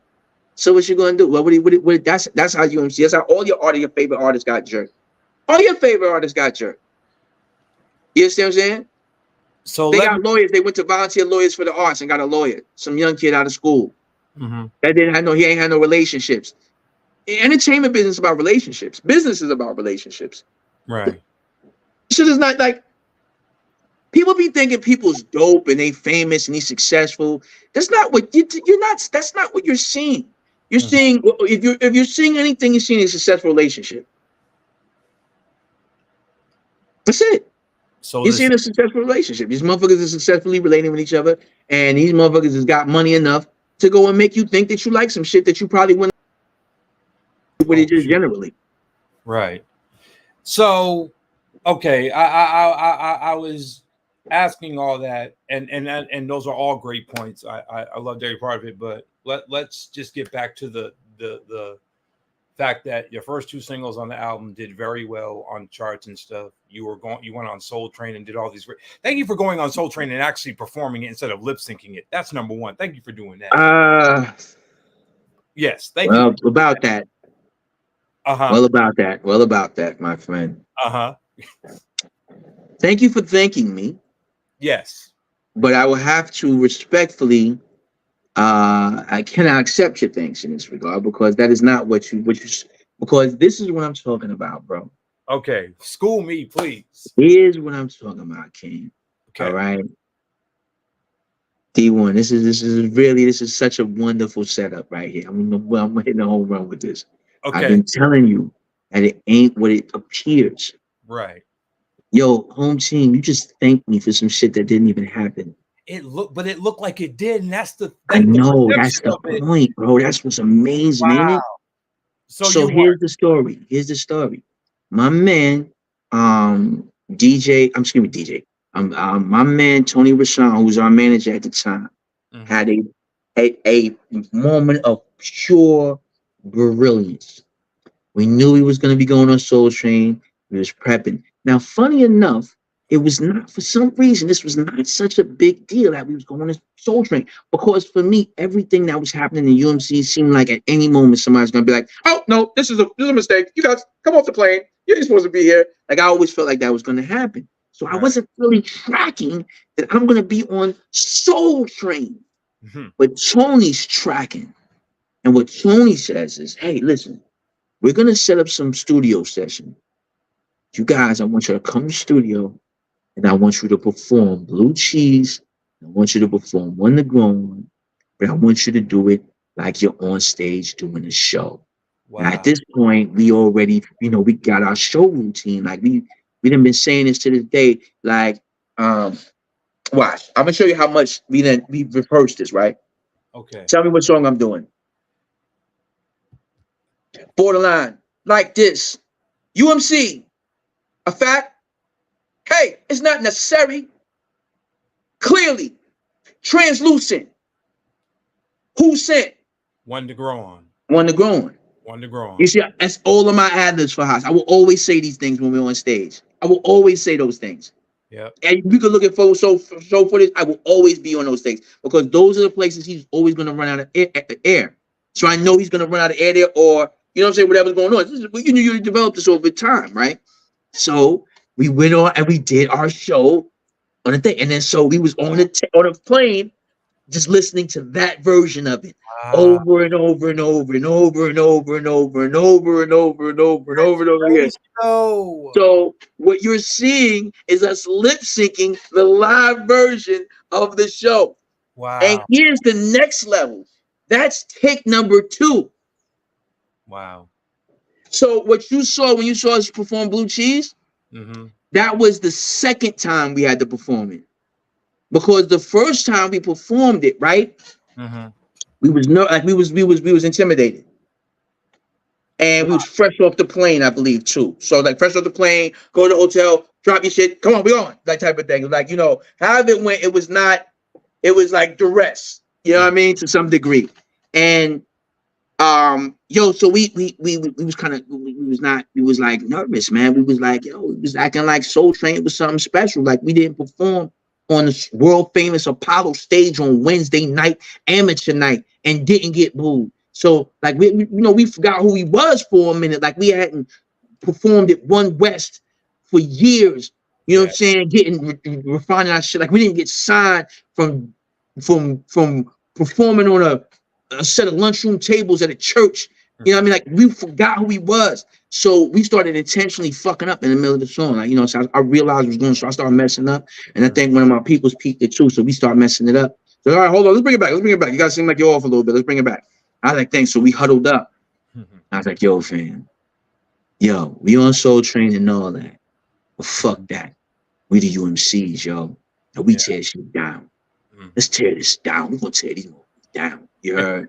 Because you gotta keep in mind too that, and it's the only thing we messed up. I'll tell you about it in a second, but we messed up because we are dancing, like UMC dance, yo. Like, you know, we was house music, yo, cats boogie.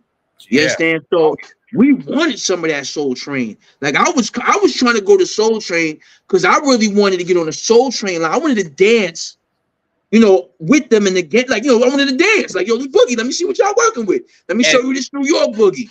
And it's funny that you mentioned the Soul Train line because they did Blue Cheese for the Soul Train line.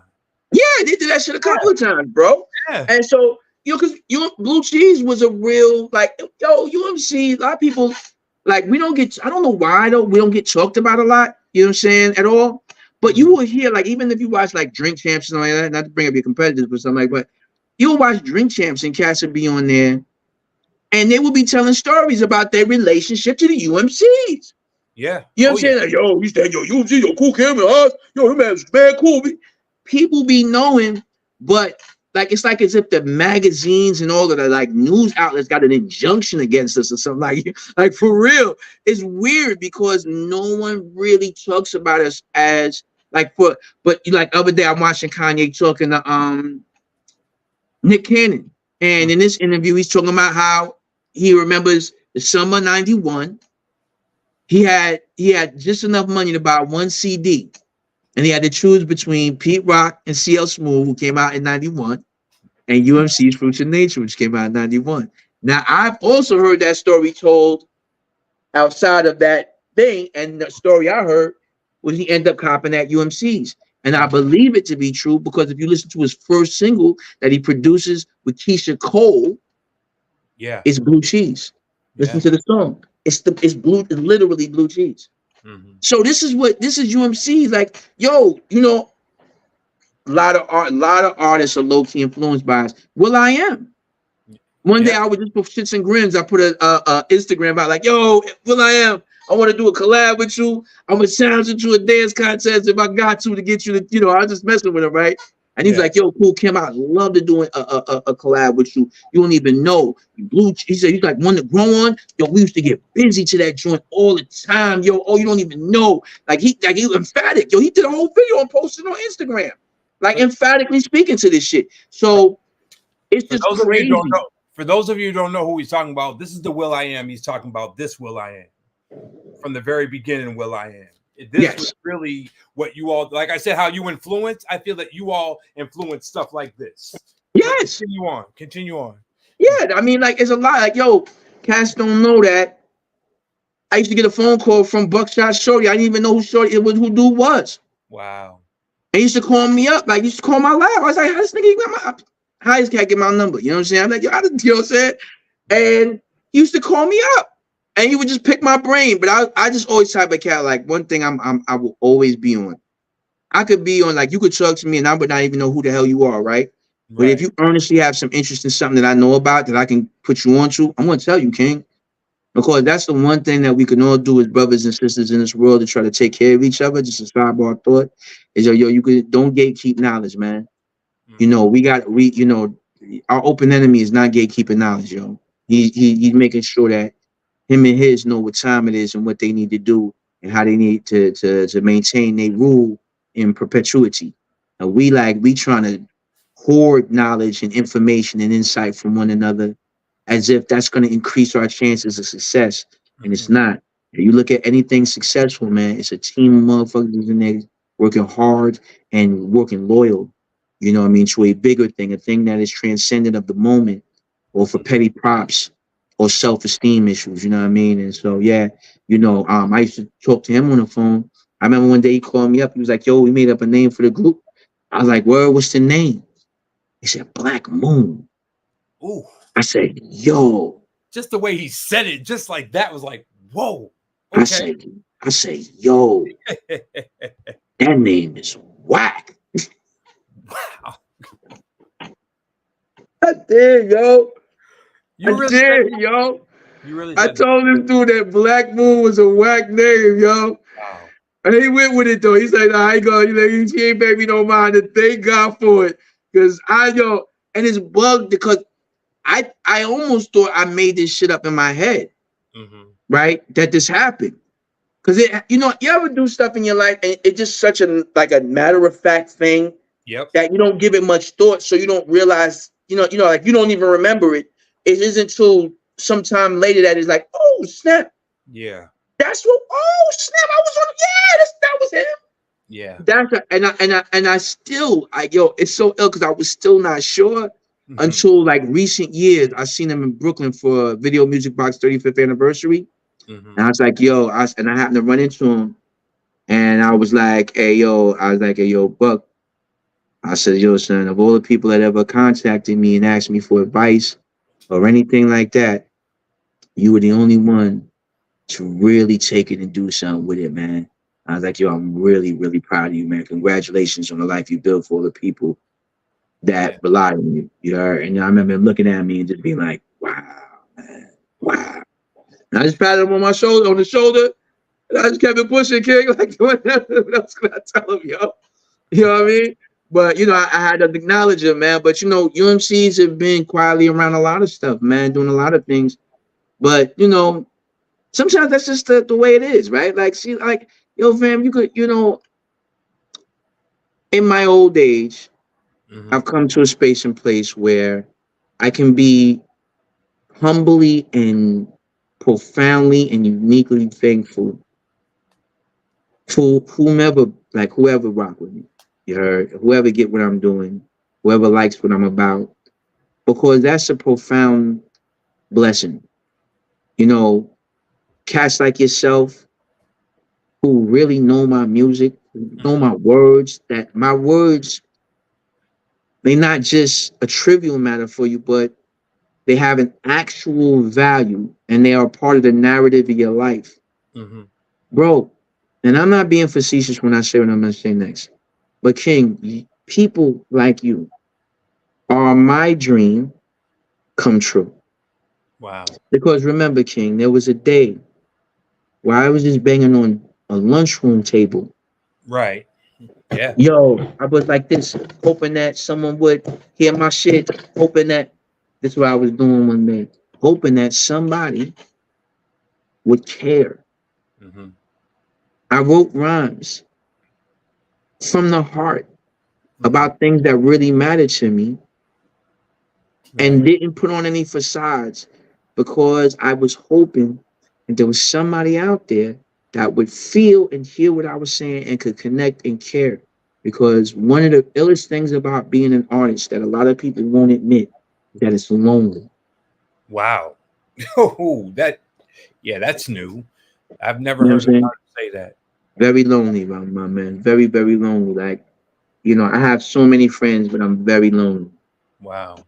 I'm very, very lonely because, like, I have so many friends, but I'll get on the phone and talk to Akil. I'll talk his ear off. Like, and he's a new friend in my life, right? Akil, an MC from Jurassic 5 is what I'm talking about, right? Okay. That's my new friend. Thank you for saying Akil from Jurassic 5 because I thought Akil from Rex and Effect for a moment. So okay. Yeah, I'm sorry. I cleared that up. Yeah, that's my man. I love that brother. You know what I'm saying? And I love him because he's like me and he's my actual peer. Like he's someone that has had similar life experiences that I have had. And so he can relate to what I've gone through and what I'm doing and my motivations and why I'm living like I'm living better than somebody that I grew up with. You know what I'm saying? So I be apologizing to him. I'm like, yo, so I'm talking your ear up. I know I'm talking your ear up. And you see, y'all can see. Could you imagine? I'm not even like, this is not me talking somebody's ear off right now. All this talking I've been doing, I be talking my boy ear off. Your Chip Food, that's another one from the Fushnikins. That's another great friend. Like he's my friend. You know what I'm saying? Like he's my actual friend. I don't talk to him every day. I might talk to him twice in a year. Yeah, but we were like, but we be linked, you know what I'm saying, right? But I'll talk, like, we'll get on the phone and talk for like an hour or two. You know what I'm saying? I'll tell you another person who I really is Freddie Fox, Bumpy Knuckles. Man. Like, I really enjoy his friendship, man. He's a great guy, man. I really like that brother, man. I wish I lived closer to him because I would love to be like to be able to hang out with him more frequently because that's how much of a great guy I think he is, man. You know what I'm saying? Like, you know, and I whatever anybody else's relationship to him, whether it's you know, valid, you know, people have their experiences with people, and I respect it. And I'm not even gonna speak to none of that because that's not my business. What I will tell you is that that's my friend, though. I consider him a friend because me and him don't talk about music. When I talk to, we talk about the garden and the grass. Like he put me on how to feed my dog right. Like, you know what I'm saying? Like he encourages me in my normalcy. You understand what I'm saying? And so, like, this is like, yo, I'll give you another ill example. Master Ace, right? Who is, yo, this is such a, like, I met Ace a couple of times in the past, and you know, and he's been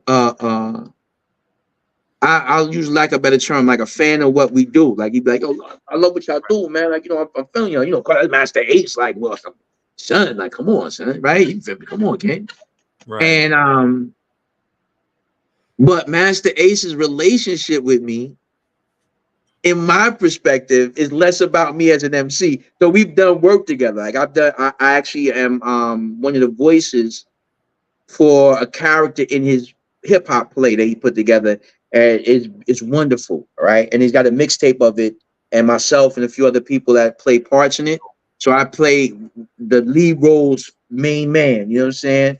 And but his relationship with me is gardening. So him and his wife have a garden and they behind a brownstone in Brooklyn. Mm-hmm. And so he sent me pictures of his garden. Like, so that is like, that's really like, and I wish I could share, like, I'm glad I'm talking about it now because like, that's the hip hop that I live. Like, I'm into that type of hip hop. Like, it's not, it's other shit going on, man. Like, there's other parts of this that people are really not like really hip to. And there's other parts of this lifestyle in this world that don't get really expressed a lot. And it's like, it's so much fun. And then it's like I, you know, I come on here, I might sound like a dick to somebody because they thinking I'm being like, you know, how I'm talking, right? But it's like, nah, son, it's just that I'm aware of this really great side of this culture that for some reason they're hiding from you. That, yo, these people are some regular cool ass motherfuckers, man. And there's so much to extrapolate from somebody like Bumpy Knuckles that you got this television image of them, right?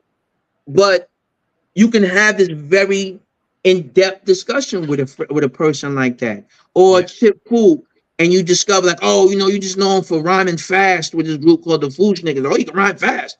Yo, the dark skin dude that rhymes fast.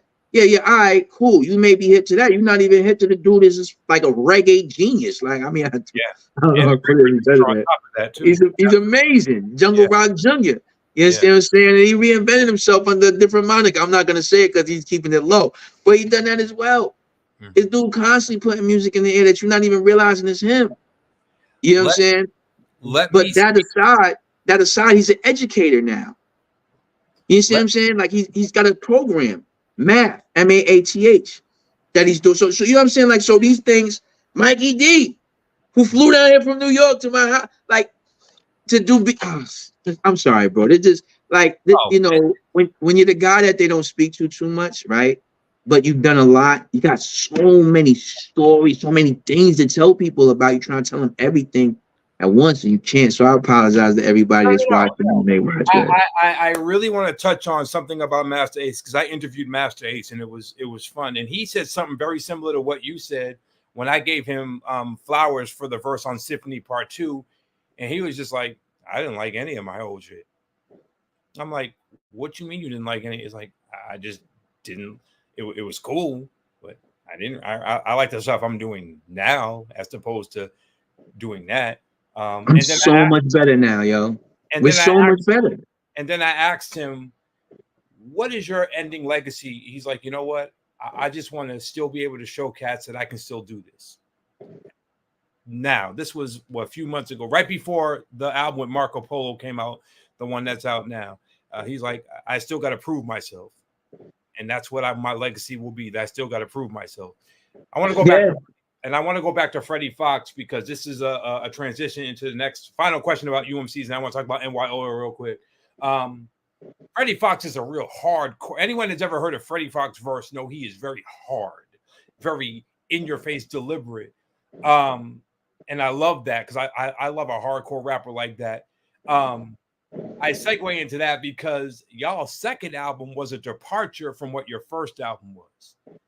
And when I first heard on, what was the first song I heard? Some Speak Ill Thoughts. That was the first one I heard. And at first I had to do a double check. I'm like, is this the same UMCs that I heard back in, I hate sexist sluts. Plus I'm like, wait, what? So, and I wasn't saying it like, oh, I'm turning it off. Nah, bro. I'm like, I know they're Staten Island. I know they're hard. And it was cool. It was a great, I love how it worked because it really showed your creativity in a whole nother way. Whose idea was it to be that dark for the second album? Was it we got jumped by the Hit Squad? Okay. And it was unjust. Uh-huh. And that was that. Like that was it. The nice guy shit was out the window. You heard? Like it was just a double on that. Nah. Mm-hmm. We was being abused financially and mentally by our record label so much that it was like, yo, nah, that's it, man. Wow. I was living in an apartment that had 2 windows and they both faced each other. And that's not even a joke. That's a hilarious punchline that you have an apartment and it has 2 windows and they face each other. That's a punchline. And I'm here to tell you that it's not. That's exactly how I was living. It was crazy. We was living in the dark most of the time because we couldn't pay our electric. This motherfucker was making us do 5 songs a day, 5 songs a week when we was doing the second album, and giving us $200 so we could pay our bills. Like this how foul this dude was. Had all our publishing, all this shit, right? It's just foul shit, right? At the same time, I have a baby. My grandmother had passed. You heard. My brother's away at war. My mother is away at war, I believe. You heard.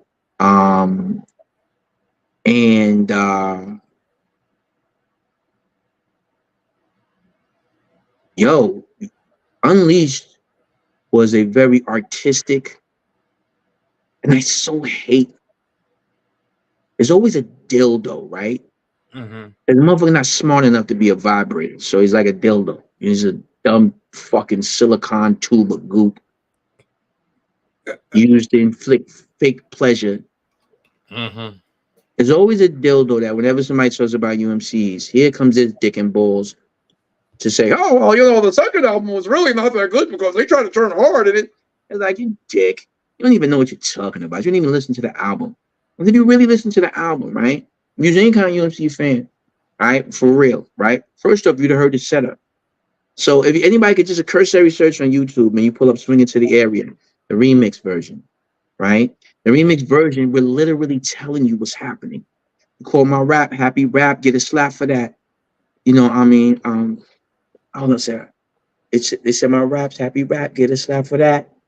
In the rhyme, I'm basically saying, yo, y'all are backing us into a corner where you're telling us that you're calling us happy rappers. You're saying it's a joke to be creative.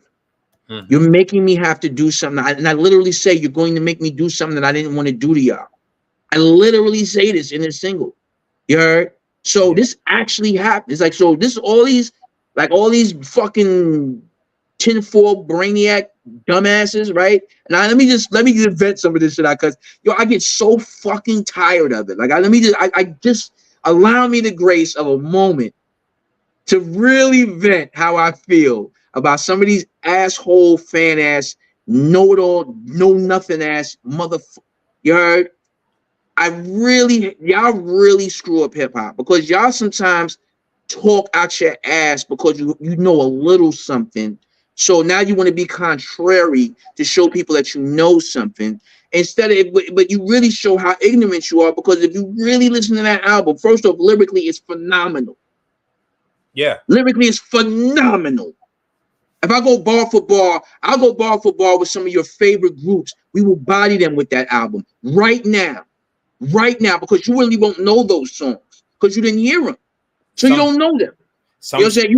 You heard like, you might have heard Ill Thoughts, but you're not listening to realizing that at this point we're making these songs in a state of despotism. You understand? At this, so I'm telling you, I'm in this. This is what the album was a study on. This is what happens to the nice guy. Yeah, it really was. Yeah. Here is the perversion of the nice guy. But when you don't have a record label that give a fuck about you or have a budget to do anything good for you, they don't make the setup for you. And if you've just recently beat up the president of the record label because they still in all of your publishing, well, it gets a little harder to negotiate after that. Yeah. Right. But here it is. UMCs is supposed to be this happy-go-lucky soft group, right? But of all these tough guy rappers that y'all be edifying and so strong and tough, you don't hear no story about. You hear them fighting each other, killing each other. You don't never hear them about them being like, yo, we went up to the record label and beat up the president of the record label because motherfucker. You don't hear that. But you understand what I'm saying? You will know a tree by the fruit that it bears. So I'm telling you what actually happened. This is what really went on. This is documented. This is not what I'm saying. Is not something that people don't know, right? So this is something you can. So where's the disparity? Why do we have this such a? So now here's another ill one. Let me give you another injustice in it.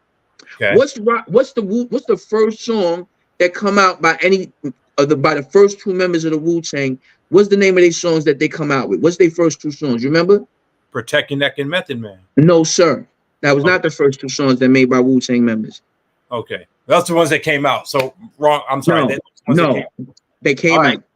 Okay. First one is RZA. Before he's RZA, he was known as Prince Rakeem. Oh, you mean okay, Prince Rakeem. Yeah, all right. You locked into the question. Right, all right, so what are the two songs you remember? We Love You, Rakeem. We love you, Rakeem. Thank you. We love you, Rakeem. Well, I love you too. Oh, we love you, Rakeem. Then I got too many ladies. I gotta learn to say no. Oh, we love you, Rakeem. Thank you. And then the second one was my brother, the Genius, the Jizza. Come do me. Girl, come do me. Baby, baby, baby. Girl, come do me. Baby, baby, come do me. Girl. What do you say? Come do me. Girl. Right? Now, listen. No hate here. I'm teasing. I'm being silly a little bit, but I'm not though. In the way of like no hate here. Like it's not because you don't got to be disrespectful to make a point. I'm not disrespecting them. These dudes are that what they achieved. That's what they came out with. It's far beyond anything for me to ever try to slight. Right. Them men pulled themselves up from despotism to become one of, if not the greatest rap group to ever exist. You heard? So let's, all right. So they got room to get teased a little bit, right? So check it out.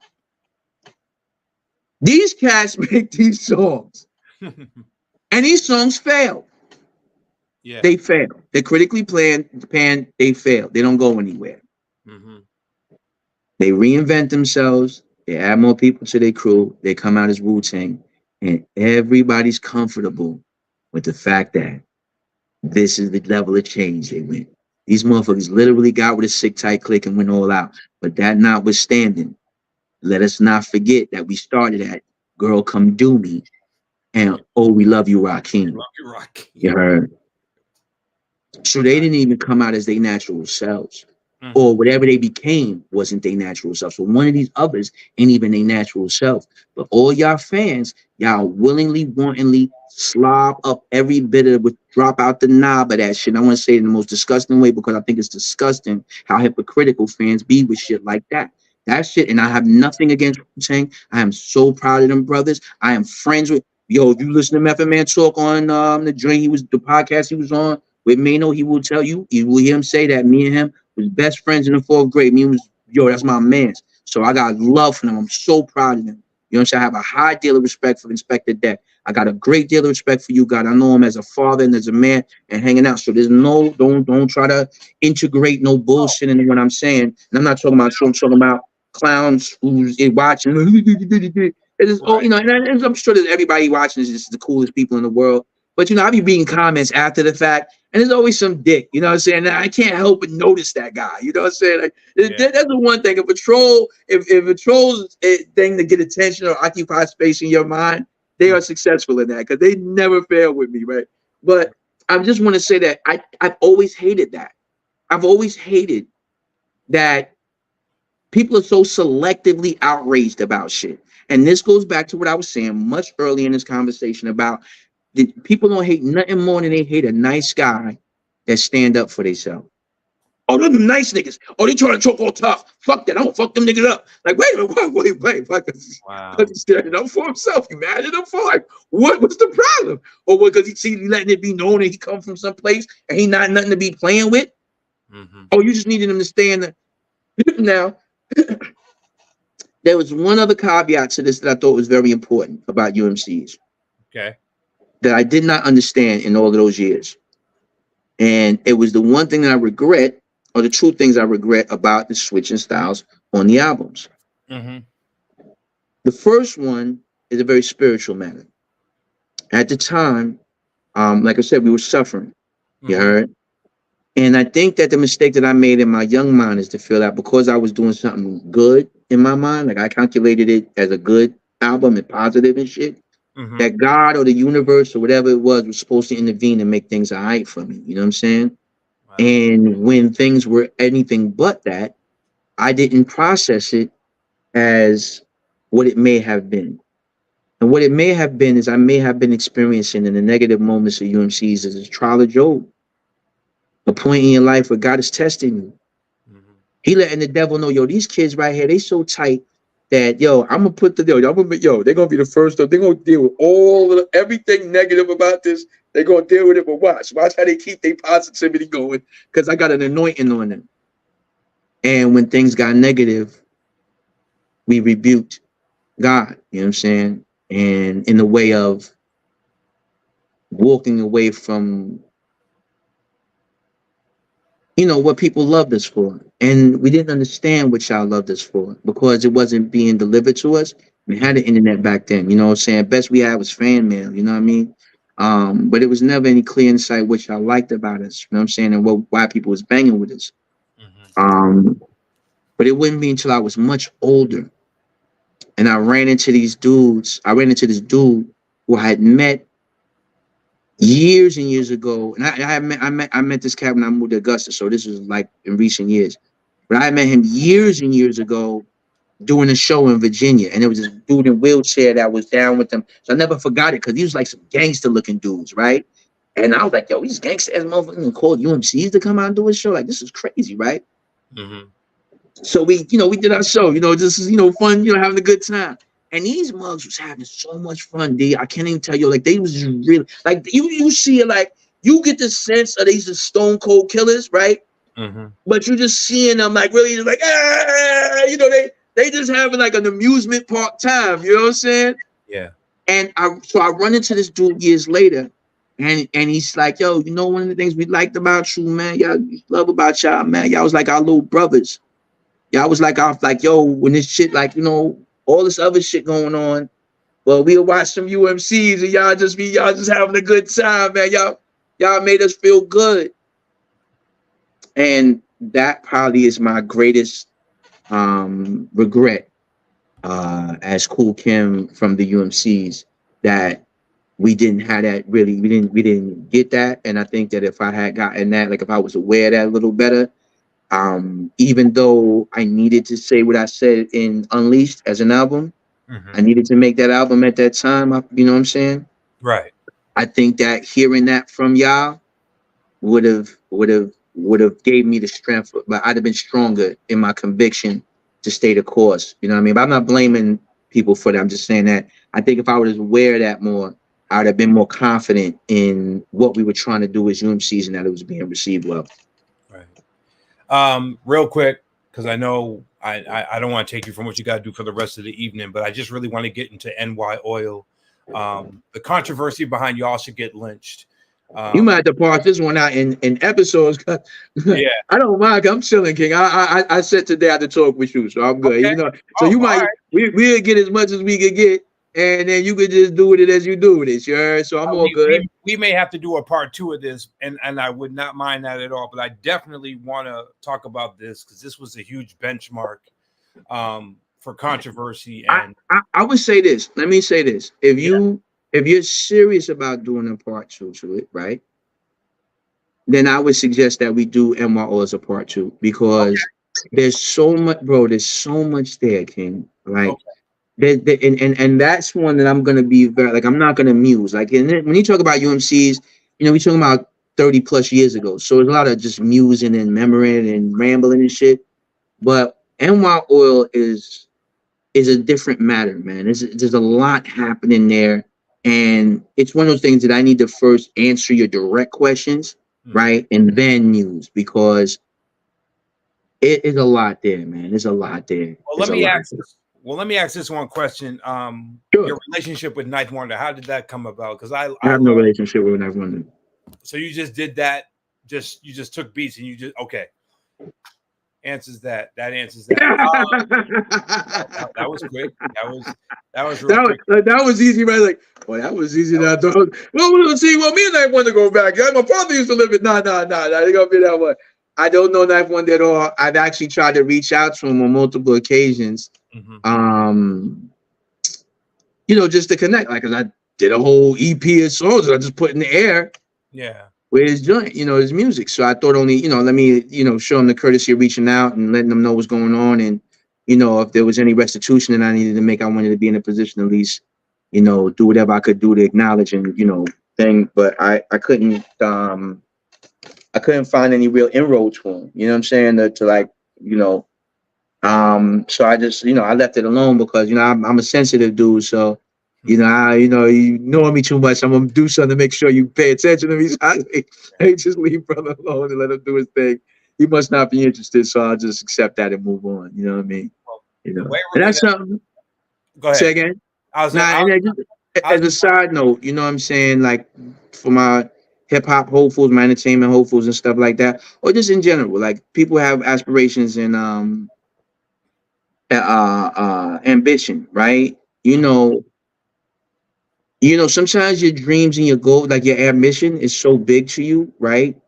It's so big to you when you're presenting it to other people and wanting them to engage because it's so big and so important. It's the life dream be connected to some of your ambitions and your aspirations, but don't forget that, it's not that important to other people. Like other people got other stuff to do. Like that's one thing I never assumed with making music all these years. I've never assumed anybody knew who I was. I never assumed anybody was gonna give me no props, no flowers, none of that. That has not been my experience. My experience is that I gotta just keep being as best I could be and try to earn people's support and make people care about what I'm doing and want to invest in finding out about me and shit. Like I'm dealing with it from humility because I know what it is to be nothing and nobody. And so, you gotta have the respect of not only just reality, but don't let that work on your self-esteem that everybody ain't jumping up and rolling around on the floor behind what you talking about because they got other shit going on. And if you can understand that and respect it, your peace of mind will be better. Now, you know what I'm saying? You trying to see good things happen. Like, I'm relaxed. It's all good. It's coming together. Let me allow it to percolate and build. Let me not expect people to see what I see or experience what I experience because their relationship to what I'm doing is different than my relationship to what I'm doing. You know what I'm saying? So, just things to think about as you move forward. So I guess since we're keeping this part 1 UMC for the most part, we'll definitely do NY Oil the next time around. I mean, you guys whatever you want. I'm just saying, just for the sake of, I'm down for whatever, King. I'm glad we're doing it like this because there's really 2 chapters to who Kool Kim is, and this is really, really, really dope. But it's really 3. Oh. We're in number 3 right now, right? You're a part of number 3. 3 is happening right now. Like we're in 3 right now. Wow, we're in 3. Yeah, you're hearing all of this. What he's saying right now, we're in just 3 phases of who Kool Kim. Yeah, because it's Kool Kim UMCs. Boom. There is NY Oil, the ideal. right? And now there's Kool Kim, the soloist. Yeah. Now let's not for nothing, just so that people understand.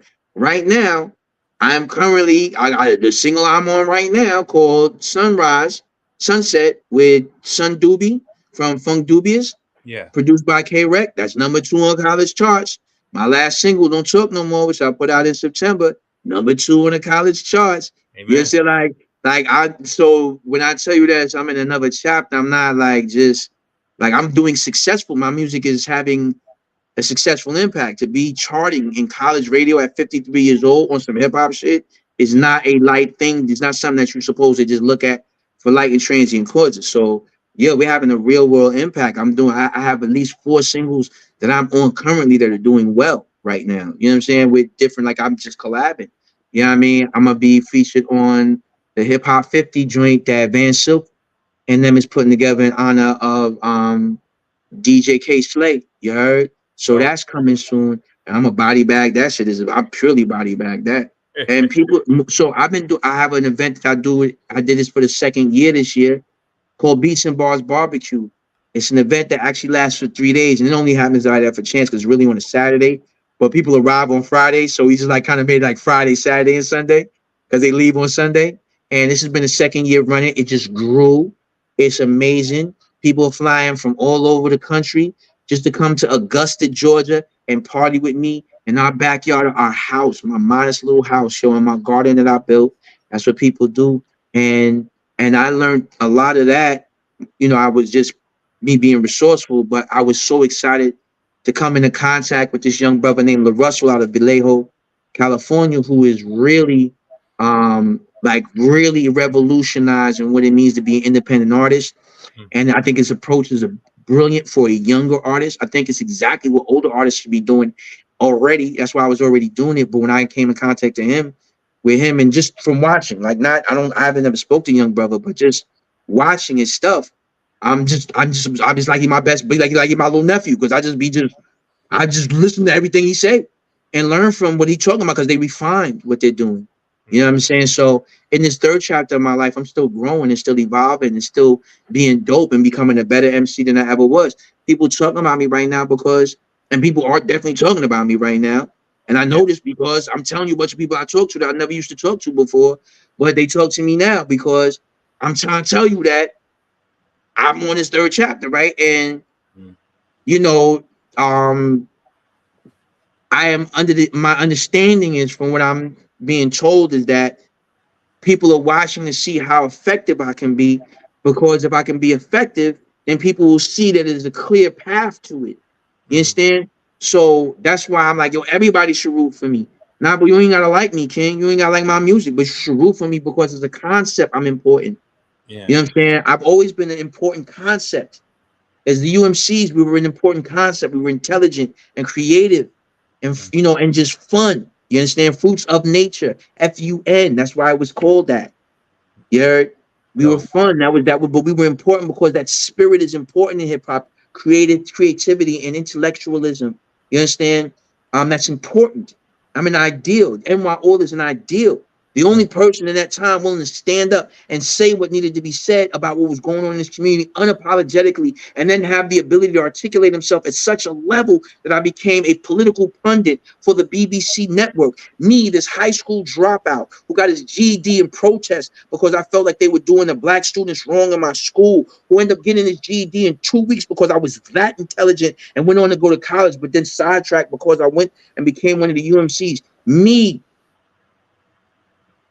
spoke up and really was the person that broke what they call now woke culture into existence. You can ask anybody that really do this shit who did it. All this thing, all everybody is doing what you hear, everybody talking about all that, everybody you hear talking is talking because I spoke. This is a fact. It's not a debatable fact. It's not my opinion is because I remember. Sorry, you're wrong. The blue cheese kid did that. So I've always been this. So let me ask you, and this is the greatest way that I can honor you. You have influenced people like the Bush Babies, people like the Black Eyed Peas, people like Outkast, people like Dilated Peoples, Jurassic 5, Souls of Mischief, Black Alicious, J Live, Most Def, Quality Black Star, The Roots, Diggable Planets, Arrested Development. These are people that I feel you Tribe Called Quest, De La Soul, Jungle Brothers, Moni Love, Queen Latifah. I could go on and I on. can't claim any of them because they all precede me. All of those like Jungle Brothers, all that. Yeah. If anything, let me just say Mm-hmm. that I bow, I fully bow Mm-hmm. at the altar of the Jungle Brothers. You heard? The Jungle Brothers is one of the most important hip hop groups in the history of this music. They are one of the most bravest hip hop groups in the history of this music. And as an artist, I will always be forever grateful Mm-hmm. that these brothers even exist. You heard? Black woman, mother of the earth, black woman. Yeah. You gave me birth. You can truly see what's in me. You can help me be the best that I can be. What? Wow. What? These dudes was on there giving us PSAs. The J, the I, the M, the M. Yeah. Jim, no, excuse me, Jim, not that one. That's Carrot Jim, Smalls version. Jim, Jim Brown Ski, Jim that's Brown Ski, Jim Brown Ski. yep. Let me They take trying to that. make sure the youth having safe sex, yo. So let me take that back then. To exclude the native tongues Yeah, influence. Take please, that please. back. But that would But be crazy. That would be crazy. everybody else, and I'll add the Fushinkas to that too. I feel that you've influenced, because of what We you. directly, I can say that. I can tell you for a fact, we directly influenced Fushnikins because Yeah. I would teach them about stage show shit. You know what I mean? Like that. But in terms of their rhyming style, that they was who they was. You heard from the door, they fire. You heard. I know that conscious daughters. Oh, I directly had impact on them because I was teaching them how to perform better. You heard. wow. Um, Daughters. I forgot about them. Man. you know, Black Moon, because I can tell you that for sure. Mm-hmm. Um, Souls of Mischief, I know that we were favorites of theirs. Outcast, I know we favorites of them. Mm-hmm. Kanye West, Yeah. Yeah. Will I Am. Yes, I could say that of these people. And there were others, like I could talk about a lot of people that I influenced in my oil and stuff like that. But yes, but I think that again, if you love this art form, then I understand that I am in the continuum of music and the continuum of creativity and create in the continuum of the spirit. So I'm just another vessel. Mm-hmm. I would just like, if I could ask for it, I just would like more people to know. You know what I mean? That because I want people to know that I mattered in this thing, man. I love it, and I don't want people to not know that I was dope or I influenced some of their favorite artists. Maybe they didn't get a chance to really hear me, or maybe you don't have the sensibility to just go to my Instagram page and scroll and just see me get busy rhyming, doing all kind of shit with my 1 minute takedowns. But I still want people to know like that I'm important to hip hop too, because it's so important to me. And the way I feel about my supporters and my friends and my family, my tribe. Mm-hmm. You know what I mean? I want them to be proud too, because there's people that have been with me since Blue Cheese, man. They've been with me through Blue Cheese. They've been with me through NY Oil. They've been with me even now, man. And made it to my house. Right. Like, yo, And I can love. you imagine? Could you imagine meeting somebody if they was 18, 17, 18 years old and they seeing you on television, right? And like, yo, I see this like, yo, we should dance to your joint. We had a whole routine and all that. You heard? And then one day, 30 some odd years later, that person walks through your front gate to meet you while you're throwing a barbecue at your house. Hey, yo, King, could you imagine? Could you imagine that? You think that you, I'm imagining it right now. I've been a you fan of yours for well over 3 decades, and I'm bro, talking to you now as someone who I grew up listening to, who I wanted to be like as an MC, meaning the way you roam, you didn't use curses and all that type of stuff. That influenced me to want to be the writer that I was. And now I'm talking to you, thanking you for being that influence in my life as an 18-year-old, 19-year-old, 20-year-old. showing me how to correctly rhyme and get my point across without having to go the route that other MCs went. And that's no disrespect to them. That's just not what I wanted to be. But that's but it's important, like, because it's important. Yeah. It's important. It's important to have somebody that can do this thing at the level that it needs to be done, but they don't compromise, or they can do it without doing this. Like, I respect so many of these Christian rappers. Whether I respect Christianity or not is not even for discussion, right? What I respect is that this is what they on, and they nice with theirs in that pocket. Wow. You know, and you're like, yo, you nice, and it's nice with this. I thought I'm gonna praise God. I'm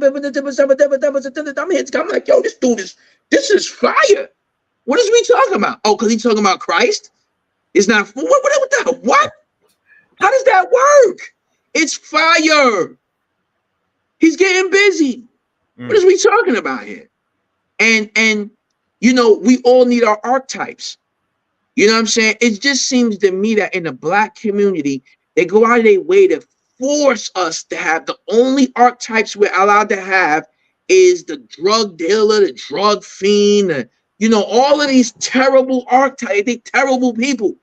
What they be representing be terrible. They creative, amazing, beautiful artists who probably personally are beautiful people, but the archetype they be representing is so counterproductive for us as a people. It's almost criminal. Yeah, which is why NY Oil was so important, because somebody had to call everybody else and say, yo, on y'all bullshit MCs, y'all some real race trader ass cats. It's outrageous what y'all are doing. Y'all are just saying anything now. You're doing anything. Yeah. And then you daring somebody to say something to you in good conscience. Why? Because you making money doing it? Yo, Shaitan give all kind of people all kind of things in the service, in his service, but he gonna take your immortal soul. And you know how your soul gets stolen in this world? It's ill, because you don't gotta worry about this happening after you dead. This is what everybody thinks, is they gotta worry about some death shit. They ain't worrying about it then, because they don't even know if they believe in it. No, you know how it does? Because karma manifests. And karma is not that you're going to get back what you did. Karma is, really truly means movement, energy in motion is what karma is. And when you put certain shit in motion, and put it bluntly, right, it's going to go that way. So if I set a tone where intelligence and creativity is a joke, right? And now, in order to be dope, you have to be like, you got to be this super thug, criminal-minded, you know what I mean, cat. Yeah. And then now these same people are complaining about drill music. It's like home team. You literally, you not only did you make that bed, you made the bed, you built the bed, made the bed, put bed bugs in the bed, and then sat your children in it. And then came in and got mad at them because they went, where they get these bite marks from? Where you get them bite? We not playing in the bushes? No, we was playing in that dirty ass bed that you set for us. This is what's going on right now. Yeah. So to be an artist like myself, King, and to have people like yourself, the quality of my supporters, the fans of the UMCs, the vast majority of them that I've met, I am so proud to say that y'all have been men and women of such character and distinction that I could get on my knees and thank God Almighty that I'm a part of your musical landscape. If cats like y'all like what we done, then we must be fucking dope. The UMCs must be dope. Because our fans, and I'm telling you, I've met some really and I'm not talking about a wonderful and amazing is not rich and famous. It's good men, good women, good family, people that got families, good character cats, you know what I'm saying? Hard-working, God bless the working man type of. I am extremely proud that that's what we attracted. So to all of y'all out there, let me just say that I hope that and y'all encountering me, like when y'all see me in action, if y'all go to my Instagram page, the joint is under that. Mm-hmm.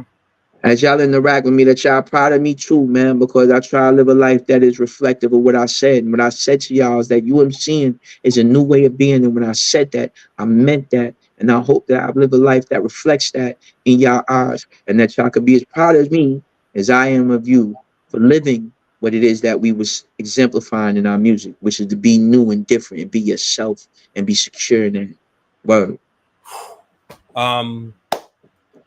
One last question, but I just want to meditate on that and tell you that a group in LA called the Tunnel Rats, who are Christian MCs. I've known them for like 20 years.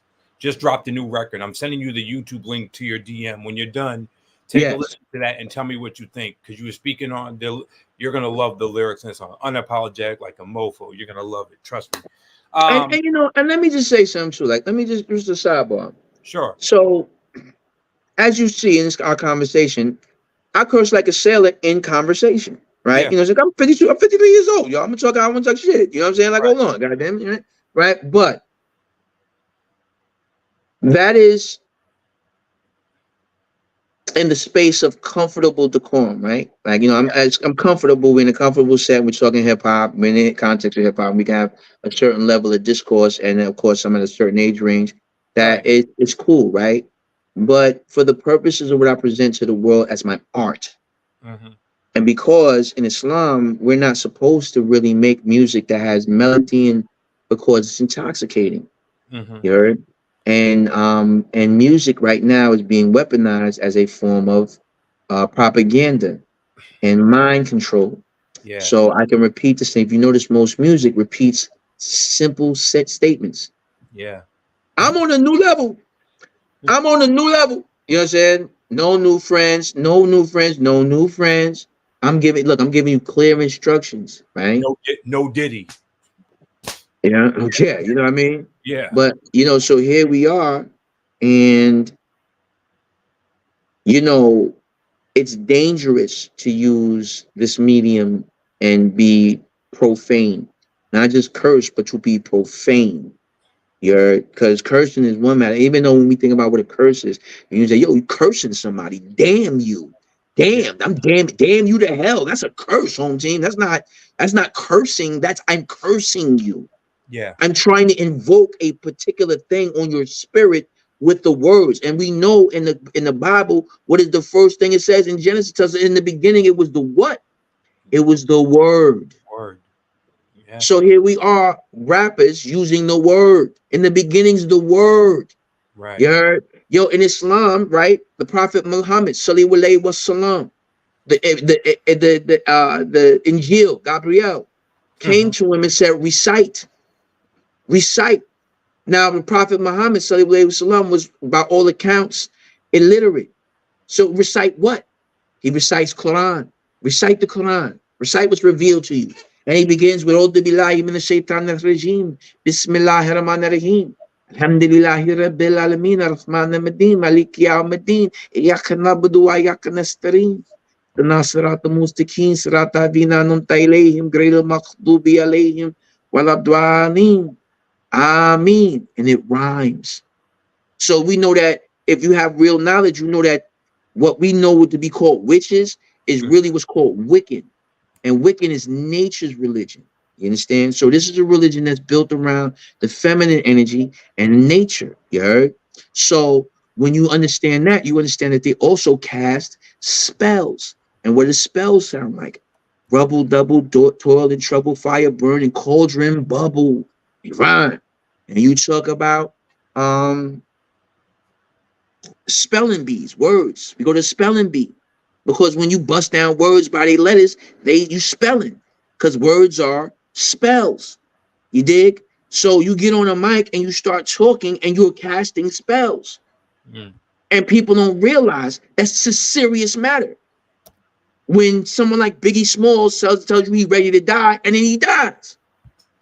Yeah. When Tupac says, I ain't mad at you, and does a whole video about himself he projecting a certain energy in his life, and then he dies. Yeah.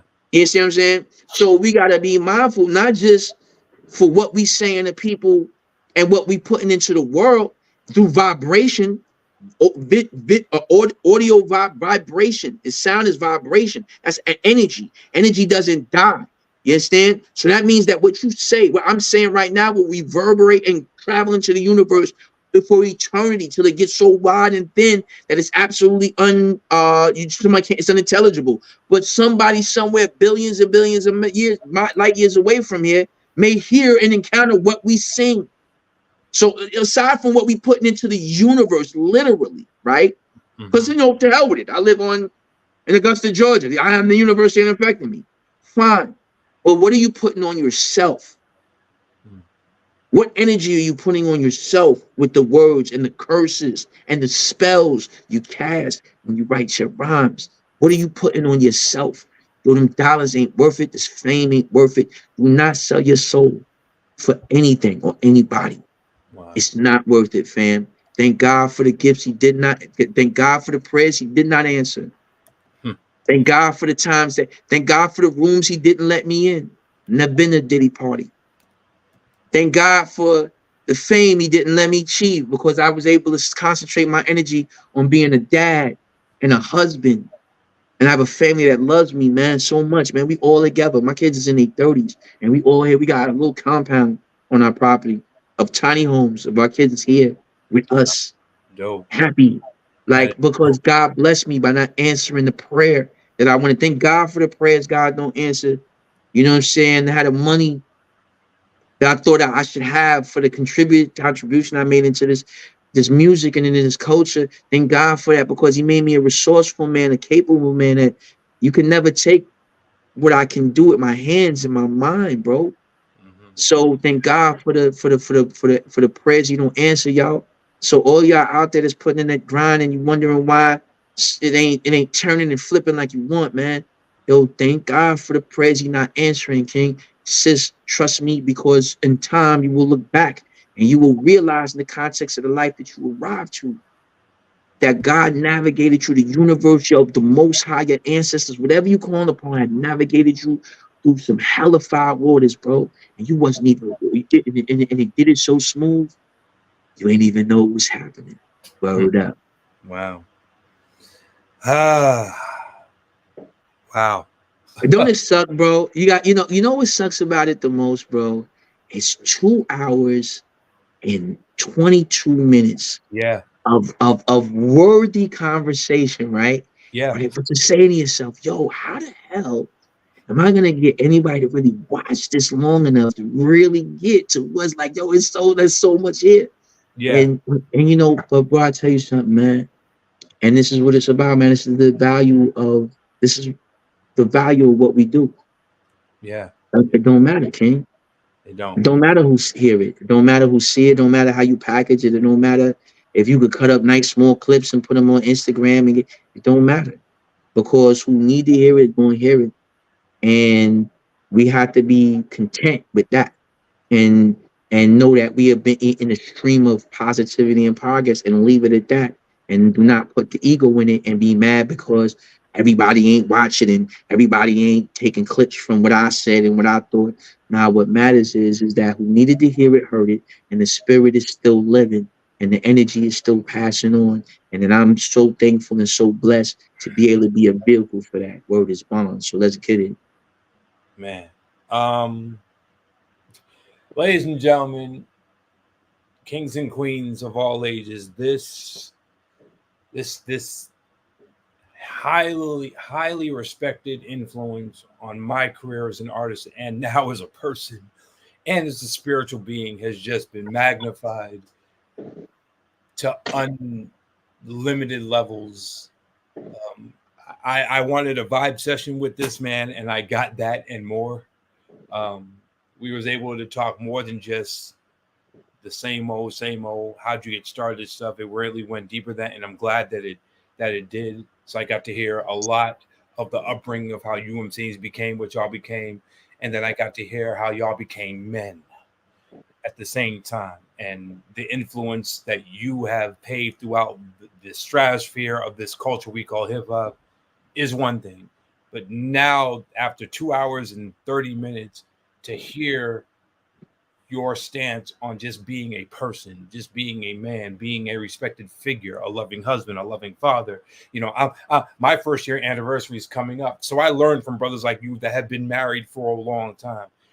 I like to break bread and hear the stories of how, you know, they weather the storm with their significant other and are able to do it, because that's how I learn. Because who better to learn from than someone that walks like me, talks like me, listens to the same music as me, and has the same ideologies and ideals as me. And we could be two different people. You may do things that I've never done. I'm not knocking you in any way. I've never smoked a day in my life, but does that make us different? No, because we have the same mindsets and everything. And I'm so thankful for this moment. Man, I'm so thankful for this moment. Wow. Thank you, Kool Kim. Thank you Thanks so for having me. just for And King, let me just, once again, let me just say to everybody that, conventional wisdom says that I come on here and I answer the question succinctly and pointedly. yeah. And that I ABC always be closing. I have a sales background, so I understand the nature of always be closing. Shout out to Boiler So Room. Always be you heard close. it.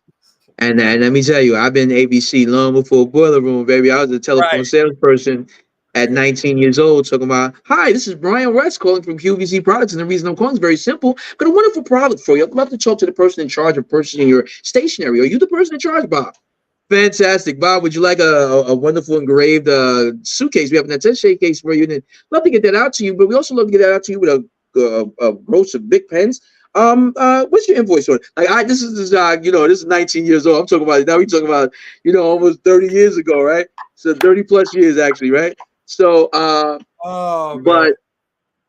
but conventional wisdom says I get on here and I talk about myself, my latest projects. You know what I'm saying? I petition to get people to come to my website, coolkimumc.com, and buy merch. I tell people where to contact me at. Instagram, I'm always on there. The Instagram thing is my name here, Kool Kim Yep. _ NY Oil. All of that stuff. And I emphasize that. My newest single, and I'm going to be on this, and I'm going to be on that. And I touched on those things a little bit. But, bro, when you have opportunity to have a conversation Mm-hmm. about hip hop and about life and the thing, I think that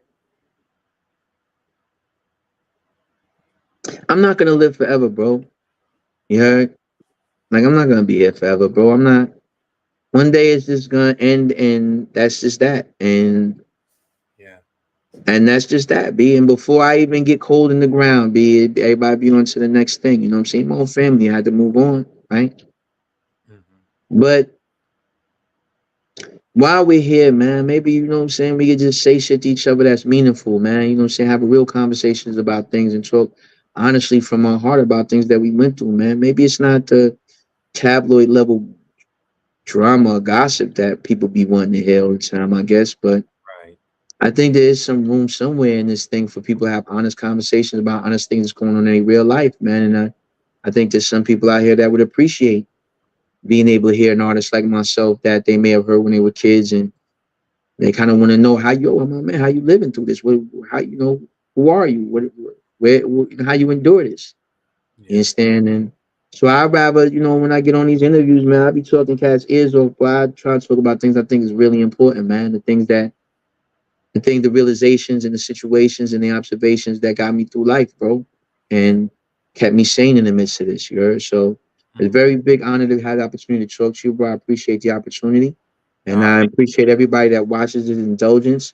I never lose sight of the fact that this is a true blessing and it's a wonderful opportunity to be who I am. And that, y'all could just not even give a crap about anything that I'm talking about. I'm never out of touch of that, man. So I'm always profoundly thankful for everybody's time. I understand that people are busy. I understand that there's real important things going on in your life. And so I'm thankful that I occupy a little bit of that space, man. I'm truly, truly grateful for that, man. Like, for real. And I hope that I don't squander your time and oh that I fill it with real shit. Like, everything I say and the things I talk about and the music that I make, when you engage it, you say, yo, Kim ain't waste my time, yo. mm-hmm. He did what he's supposed to do. He spoke on what I needed to hear. I didn't think I was going to hear him talk about these things, but yo, he's tapped into stuff that's important to me. Ain't had nothing to do with hip hop. This got to do with life. And I think that as an older MC now, I'm an elder now. I'm not 19 no more. And I feel like yo, son, like I'm the 19-year-old me is talking to you right now. The 19-year-old kid is talking, not a 53-year-old man, bro. You see what I'm saying? But I'm still here, B. And so I gotta try to contribute to this world beyond my ego. You know what I mean? Beyond my financial desires. I gotta talk to y'all about what I know and what I feel. You know what I mean? Hope that that's useful to somebody. So I hope that those that watch it extrapolated something valuable. Ladies and gentlemen, it has been a wonderful honor to talk to you, DJ. Wait a second. D1. Now, don't leave because You know, I'm working on my outro. You see how right. it's easy. I was know. coming in for a landing, y'all. This is the remix. This is the remix. Because I had three more thoughts I want. I know. Oh, you got it. Come on. I had three more thoughts I want to get out. First of all, you mentioned RNS about an hour or so ago, and I have to give RNS his props for the Shaheem album, which I thought was a true classic from start to finish. Like, right. You were talking about how RNS doesn't get his prop. I'm like, for that album, for a 14-year-old to write his own stuff behind those, Here Come the Hits was my ish. And that, so RNS, if you're listening, or if you do listen, thank you, RNS. I spoke to him the other day after not speaking to him for at least a decade and change. Wow. And funny enough, the reason why I spoke to him, right? And now you heard me say earlier that I didn't know RNS, in my estimation, didn't really care for me much. You know what I'm saying, right? Yeah. You know, because I wasn't from the hood like they was from. You know what I'm saying? So they ain't, it was what it was. You heard? Mm-hmm. And so I couldn't be mad at it. You know what I'm saying? I was disappointed, but I couldn't be mad at it, right? And but he called me a couple weeks back, right? So he called me up. The reason he called me was because I don't know if you was hit, but Kenny Parker in recent months, I would say last couple of months, he got this thing he's doing. He's selling a book. Mm-hmm. And so, he's doing like excerpts from the book and telling about run-ins and situations that BDP had. And I think that's awesome. Like, I think that's awesome for Kenny. Like, I think that's super dope. Like, we got to find different vehicles to, promote our intellectual property. And I love that for him, man. Like, I don't got no beef about it. But the only issue that is, the issue I do have with it was that from outside of it, before it gets about anything about me, is that it's all, like a lot of his stories about beef that KRS-One had. And I'm like, yo, he the teacher. Like, wait, tell me some of the stories about how he engaged people in living in life, because he does so much good work that way. KRS-One is a flawed, imperfect man, but he's a good man at the same time in the things that he does that's good. And I respect him. And I know that he's done good things in this world. And I love to hear more stories about his amazing impact on the people that follow him, literally follow him. You heard?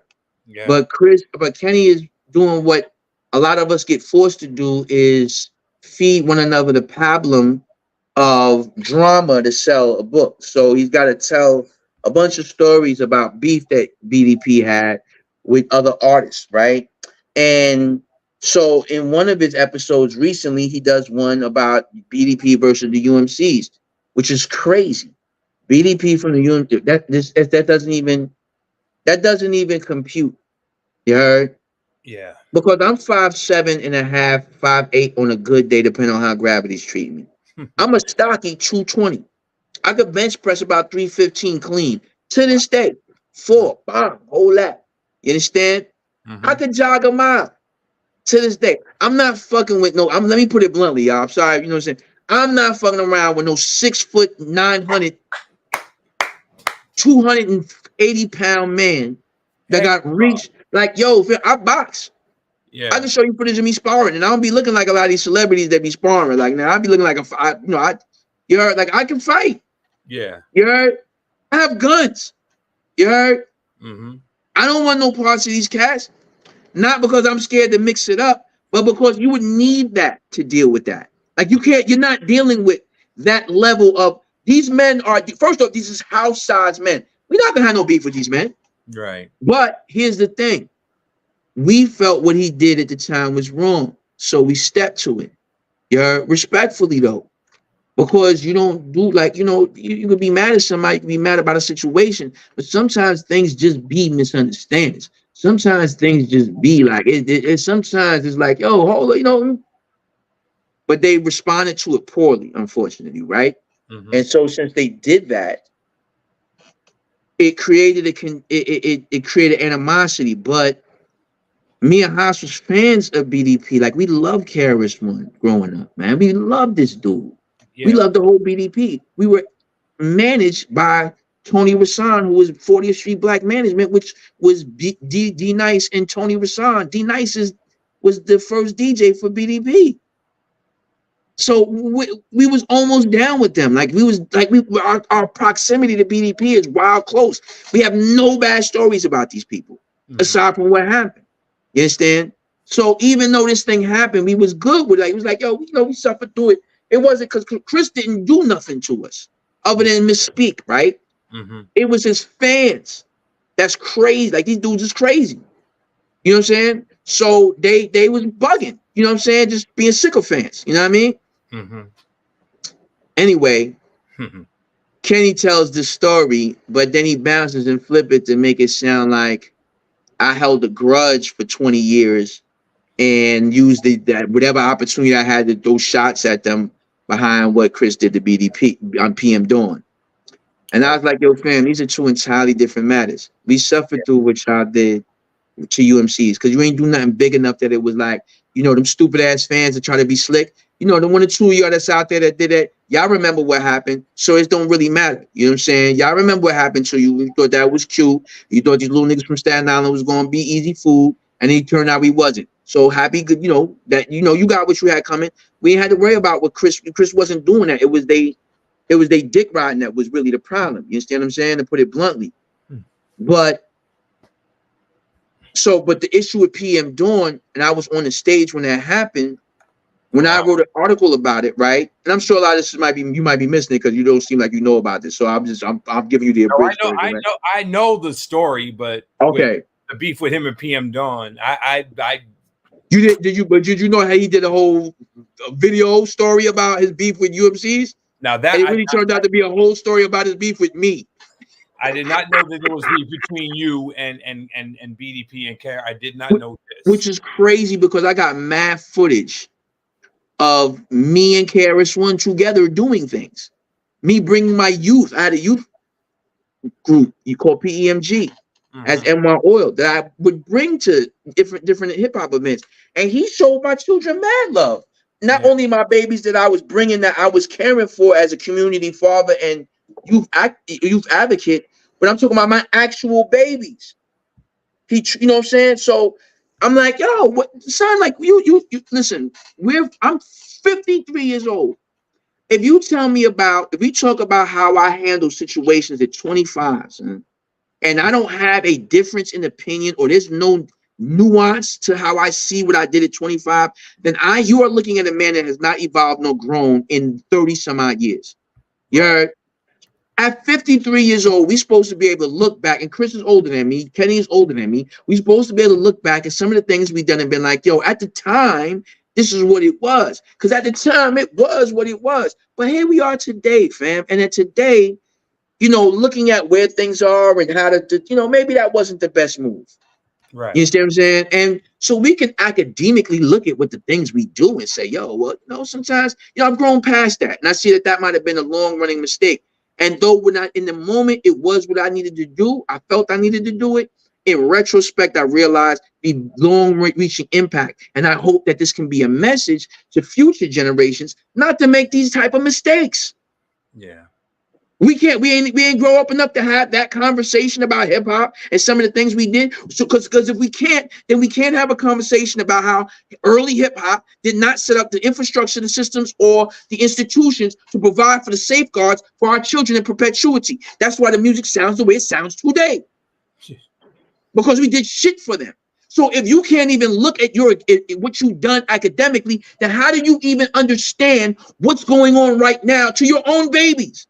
You can't even look at the mistakes you made because you can't have nobody say that you made mistakes because your pride is on 900 so high that if somebody points to you and says, yo, fam, you're great. You're a great person. You're a great human being. But in this thing, you made a mistake. I admire you. I love you. I know every song you put out. I root for you. But I seen you make a mistake. And you know what? I love you so much. I'm willing to say something to you about it. Wow. I love your message so much that I will call you out for being off message because you're that important to me. And this is a conversation I had literally with KRS-One. Wow. Literally. I said, yo, Chris, you're too important to be allowed to say anything unchecked. You're too important, bro. Yeah. And you know what he said to me? He said, oh, that's what happens when you're surrounded with nothing but dick riders. There's nobody to hold you accountable for nothing because everybody wants an opportunity from you. So they scared to check you. He said, I need brothers like you around that's not scared to check me. And I said, bro, trust, I'll be around. Amen. So, you know, we gotta like, you know, so, you know, when, so, and again, you know, I had made a response video and I try to keep it lighthearted because, you know, this is not what I want to show the youth. Right. Right.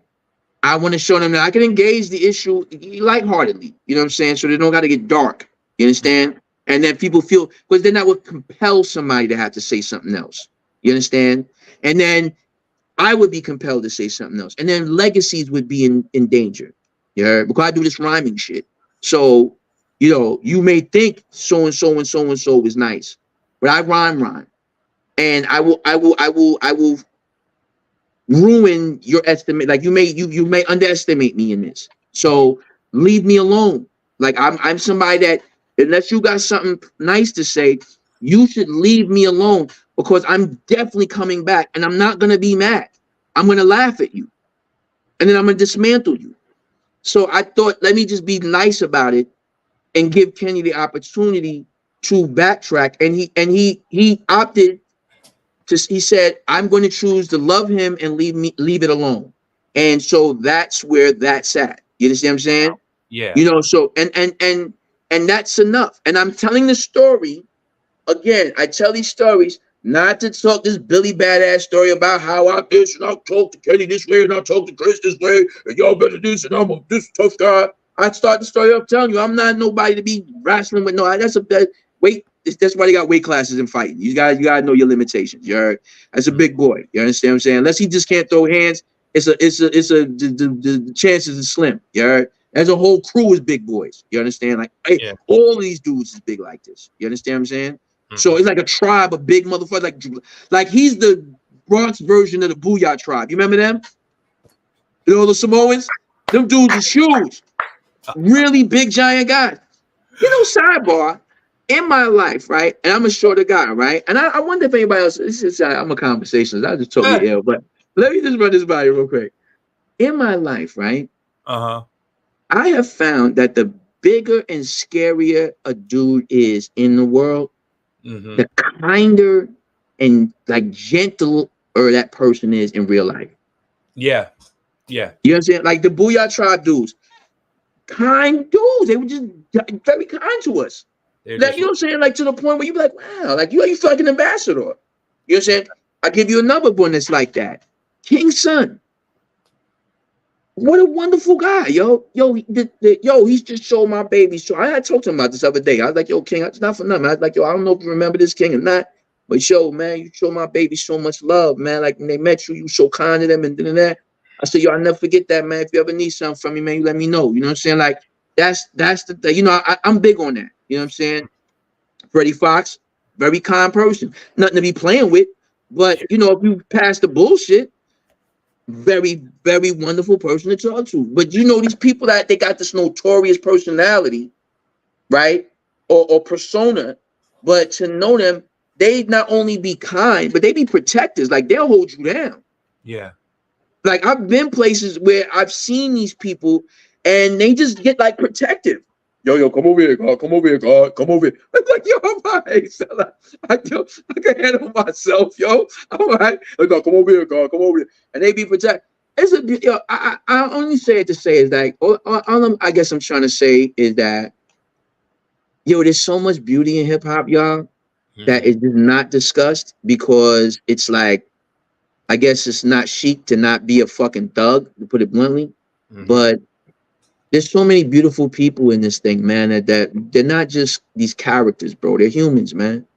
Yeah. They're good human beings, man. And I think that if you really want to have a great experience with this music, learn more about that and learn more about them.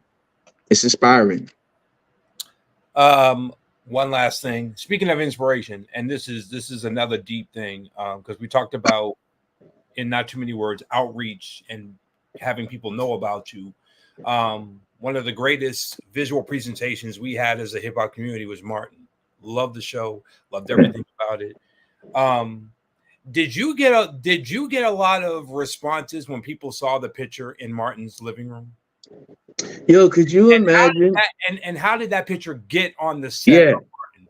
So we were at the time, like being co-managed by Flavor Unit and 40th Street Black Management. And Mona was like, yo, we just got a call from Martin Lawrence's people. They want to use your post in this upcoming sitcom.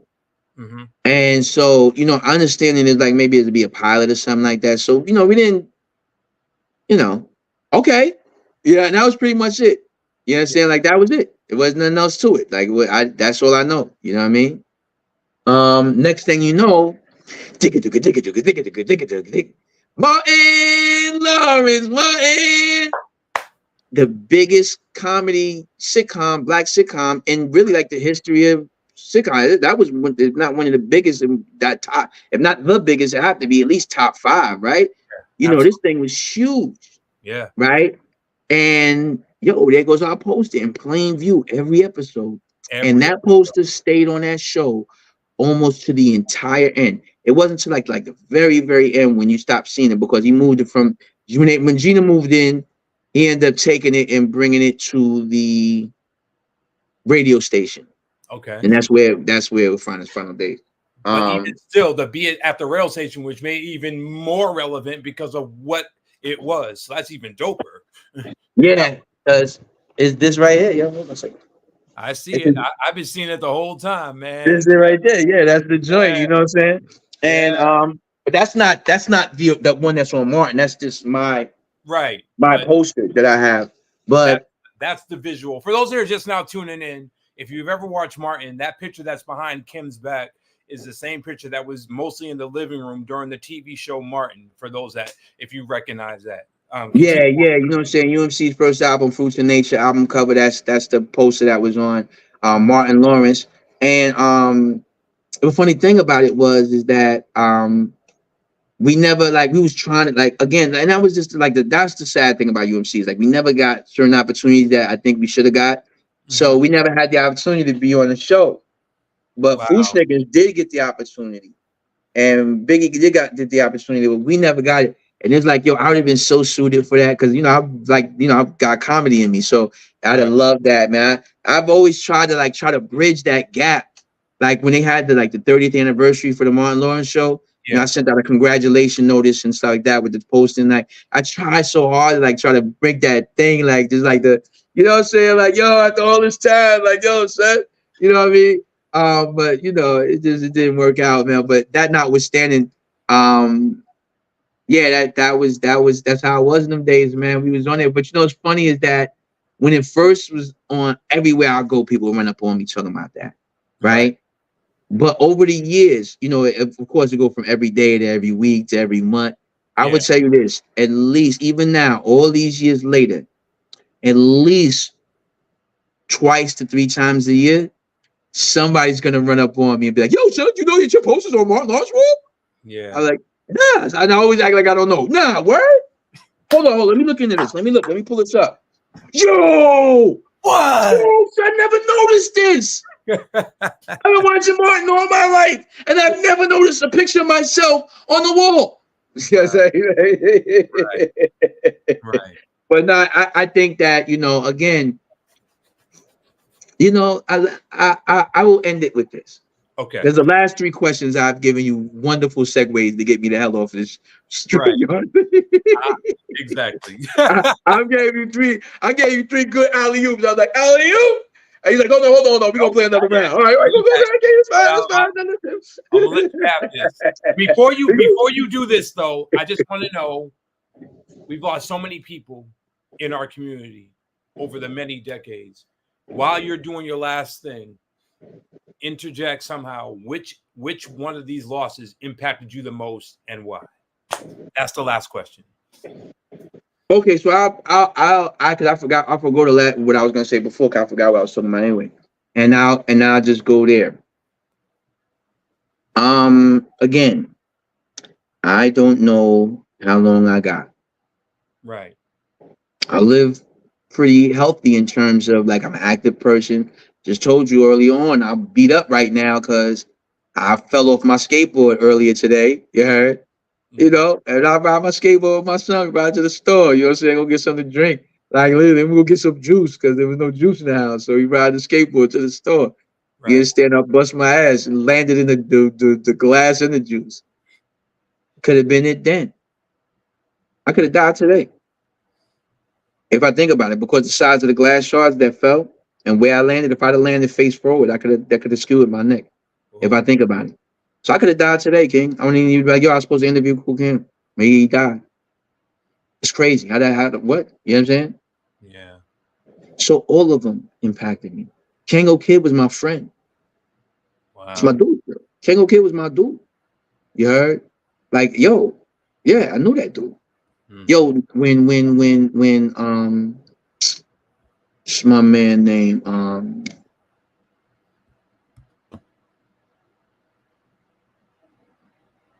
don't remember. Well, how did shit go? How'd it go? What's my man's name? I'm not gonna let this go. Hold on.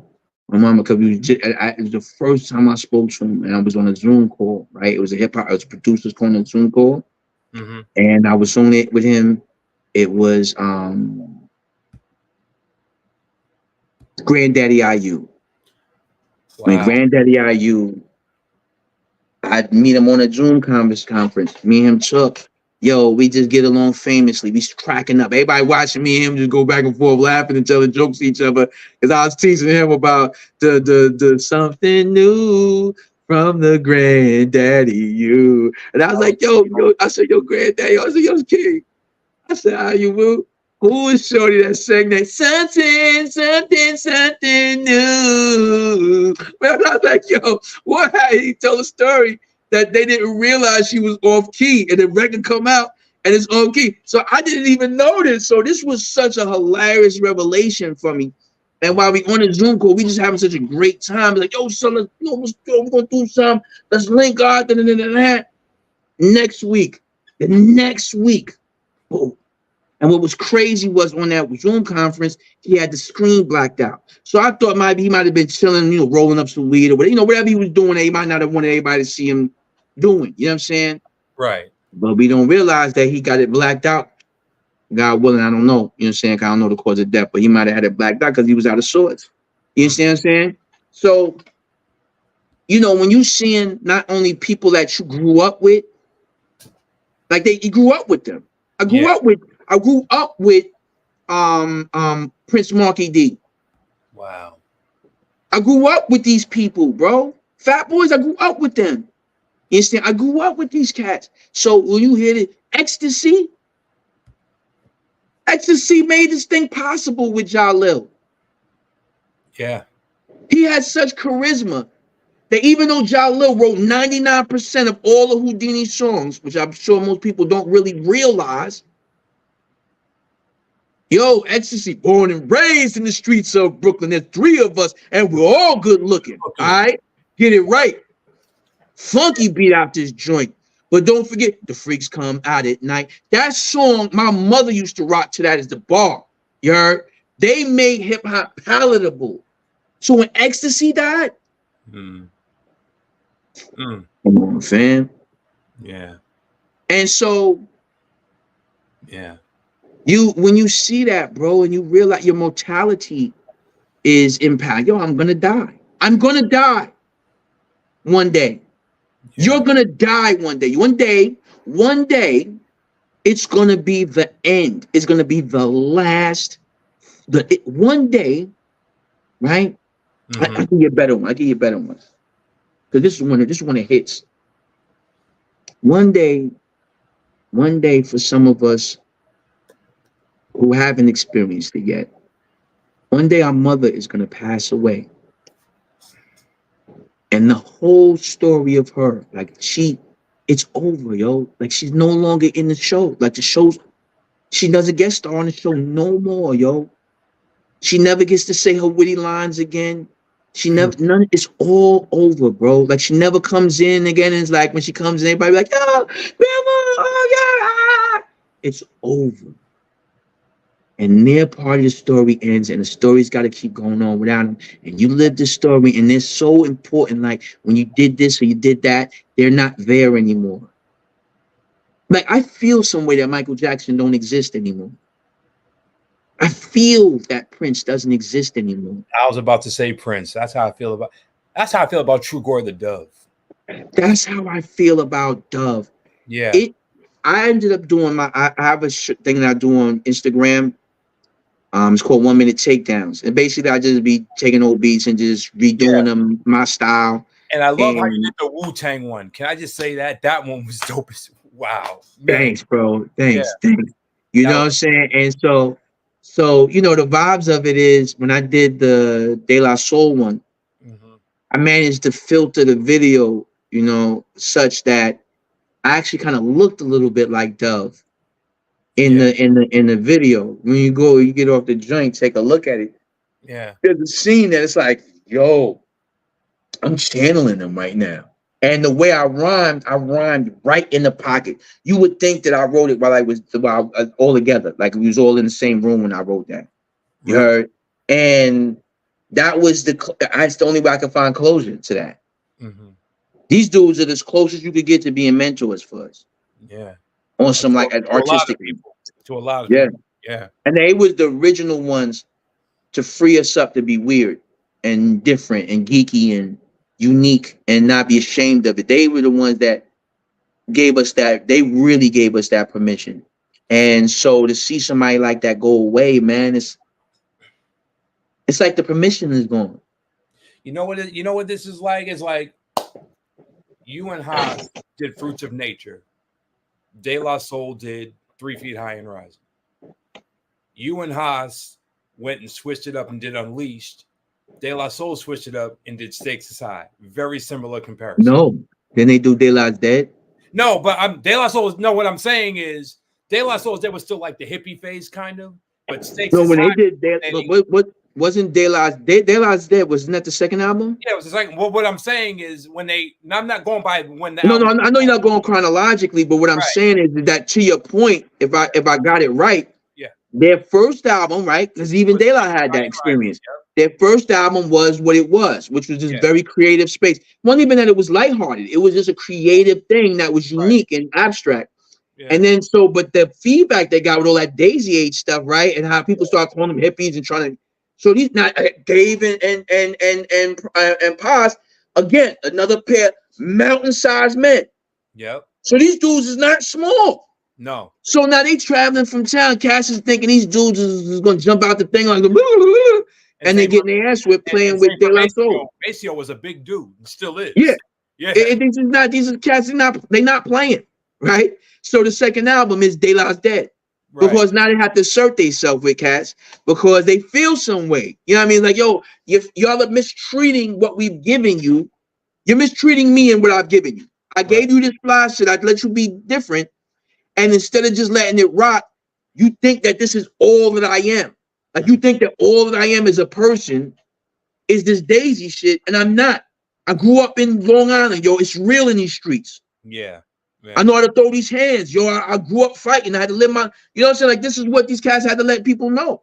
And so so sometimes fans be the demise of their own shit that they love because they be putting in such a bad space because they like fans is too Pokemon-ish with music sometimes.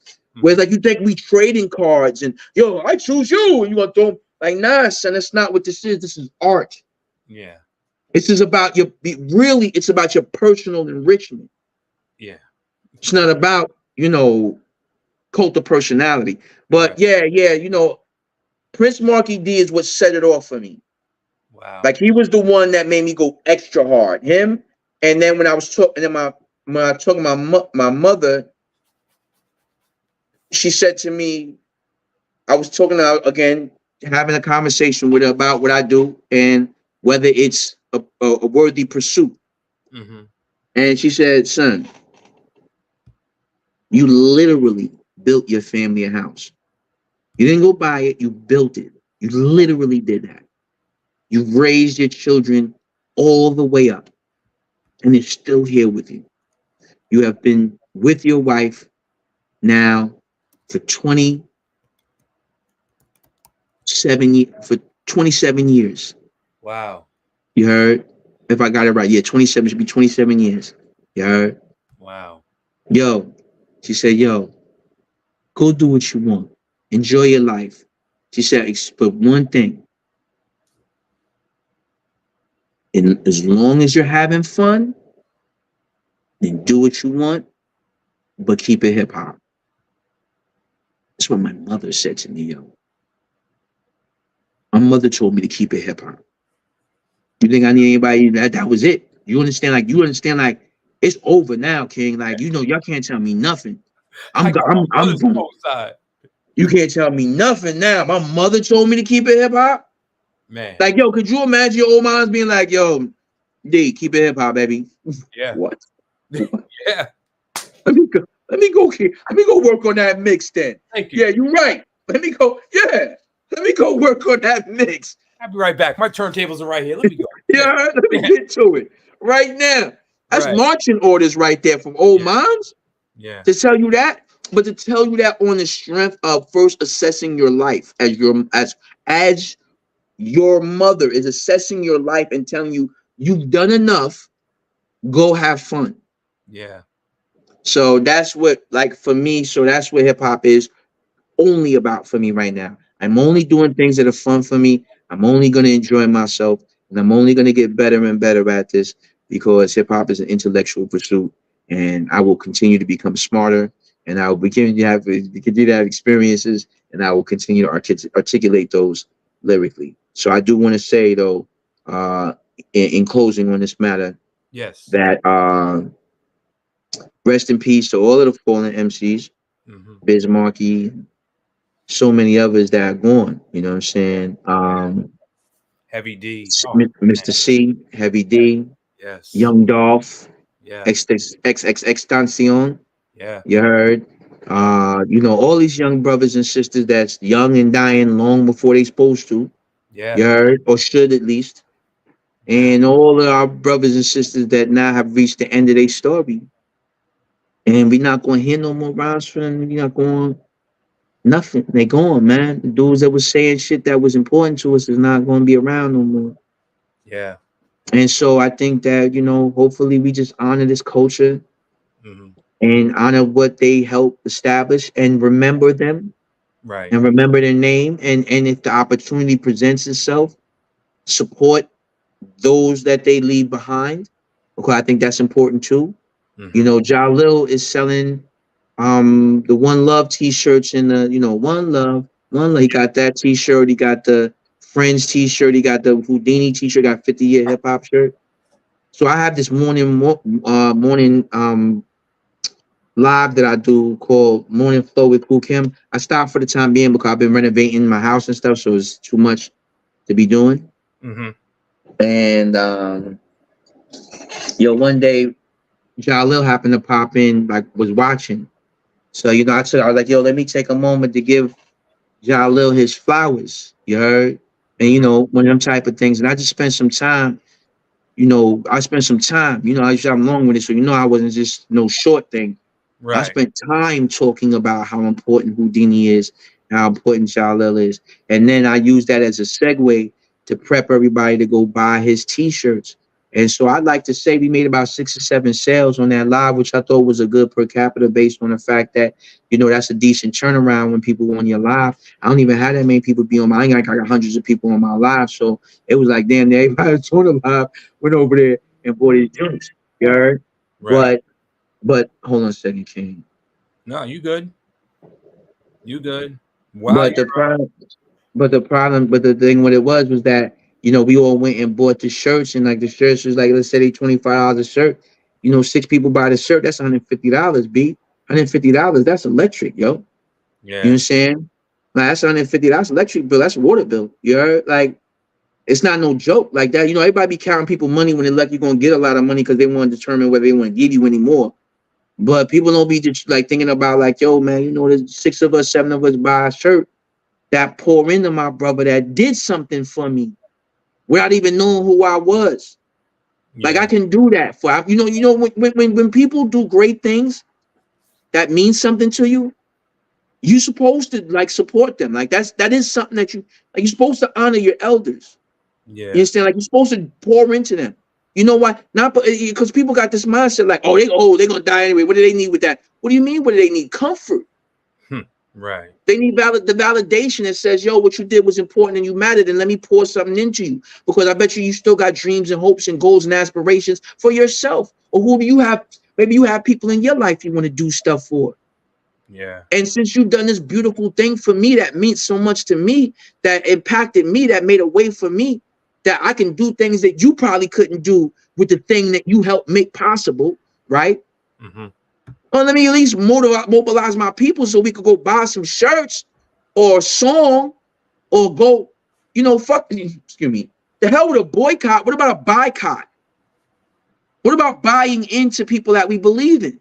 We Yeah. always so quick to be like, we're going to go home with all our toys. What about, hey, I love you, guy. You're great. Let me go support your thing. You got anything I can buy? What you got over there? Oh, you got a mixtape? How much is it? Oh, I can choose the price on my mixtape? On the mixtape that you got? That's great. Oh, you know what? Because that's what I do, right? You go on my website, coolkimumc.com. You could download my latest mixtape. It's my 1 minute takedown mixtape. You can pay for whatever you want. You go download it for free. Or you could pride pay. If you like what I'm doing, if you think this is dope, you pay what you want. Yo, people have actually bought that mixtape for $100. Wow. And that was them saying to me, yo, Kim, I like what you're doing.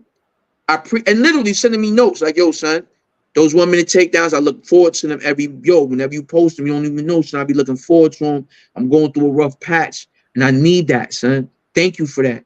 And then you be realizing you don't look at that and say, yo, I'm the man. You realize how important what you're doing is, and you got to just do right by it, man. You take care of people and you do right. And if somebody's doing that for you, you take care of them too. You take care, you know how to take it. I know what side my bread is buttered on. I know who loves me, I know who supports me, and I know who's down for me. Right. Yeah, and I'm gonna always be there for them. And they be there for me. And that's what makes a great community. And that's why I have endured in this hip hop industry and music and all of that for 30 some odd years and had an amazing career, right? And I have not had to bend over for nobody. I had to put nothing in my mouth that was not something that I wanted in there. You heard? I didn't have to I didn't have to demean myself. I didn't have to disrespect my mother. I don't have to bring shame to my children. My wife is not ashamed to walk beside me. I am good. My mother's proud of me. I am good. Yeah. You heard? And if that's the least you can accomplish in this business, then brother, sister, you have accomplished an amazing thing. All I want to say in my closing remarks is this. I am so thankful to be who I am. I'm so thankful I've had the opportunity to be on this journey. Mm. But I ain't done. And, and neither are y'all. Not You at all. heard? Not at all. Neither are y'all. I want to challenge everybody watching to say to yourself, you get up tomorrow, you look in the mirror, you brush your jibs, wash your face, jump out the shower, be ready for action. Right. You look in that mirror, man, and remind yourself, man, somebody ask you if you paid your dues, tell them the check is in the goddamn mail. You heard? And if they ask you if you over, we're telling you just begun. And I want to dare every one of y'all to be dope. I dare you to be dope because you really are. And you let responsibilities and roles tell you that you're not allowed to be dope no more. And that you just got to be dad. And that you just got to be mom. But you're more than that. And you're special. And you're dope. And you don't have to shrink yourself anymore to fit in these small people's boxes and the roles that they decided that you're meant to play for their sake. Be dope. Dare to be dope. Dare to be special. And maybe, just maybe, you'll be as fly as me. Your friendly neighborhood fly guy, Kool Kim, UMC. My name is NYO, y'all, and I approve this message. Bro, thank you so much. This is Kool Kim. This is NY Oil. Brother, after you log off, give me your home address because I want to send you one of these shirts that I just designed for my clothing line. Right? Nice. I gotta send you a 90s era. Okay, yeah. I have a brand called 90s era, so I'm gonna send that to you. Okay, most definitely. Ladies and gentlemen, this is Kool Kim. This is NY Oil. You already know who he is, you know what he represents. But today he was just speaking as just a person who loves what he Plain does old Kim. and does what he and loves what he does. And you know the Moniker. I ain't gotta say that. I'm my brain is overloaded with so many jewels. Yeah, I know, right? And definitely do it. Thank you for spending this time. We will definitely do a part 2 because we got to know who NY Oil is. We'll schedule it for the next single. Yes. And when is that coming? The next single will probably be ready in a month or 2. Okay. It's already ready. I just got to do the promo setup. Okay. But it'll be in a month or 2. It's called Fired Up. Wow. And it is an anthem of anthems. And I think y'all gonna enjoy it. And it is gonna take you back to that get hype hip hop. Like you're like, yo, I'm ready to go. Get in the car and drive. So look for that. Yeah, soon come. So I'll come back. We plan to come back around there. That's part 2 then. All right. All right, brother. Thank you so much, man. Have a great rest of the evening. Don't forget to drop me your home address. I can send you this as quickly as I can. And I'm on it. I appreciate it every single moment. As ladies and gentlemen, the one, the only Kool Kim, y'all. Round of applause for this man right here. Indeed. We are out, ladies and gentlemen. I'm going to go spend time with my wife. He's going to go spend time with his family. We will talk to y'all next week. See y'all again. We are finished. Peace.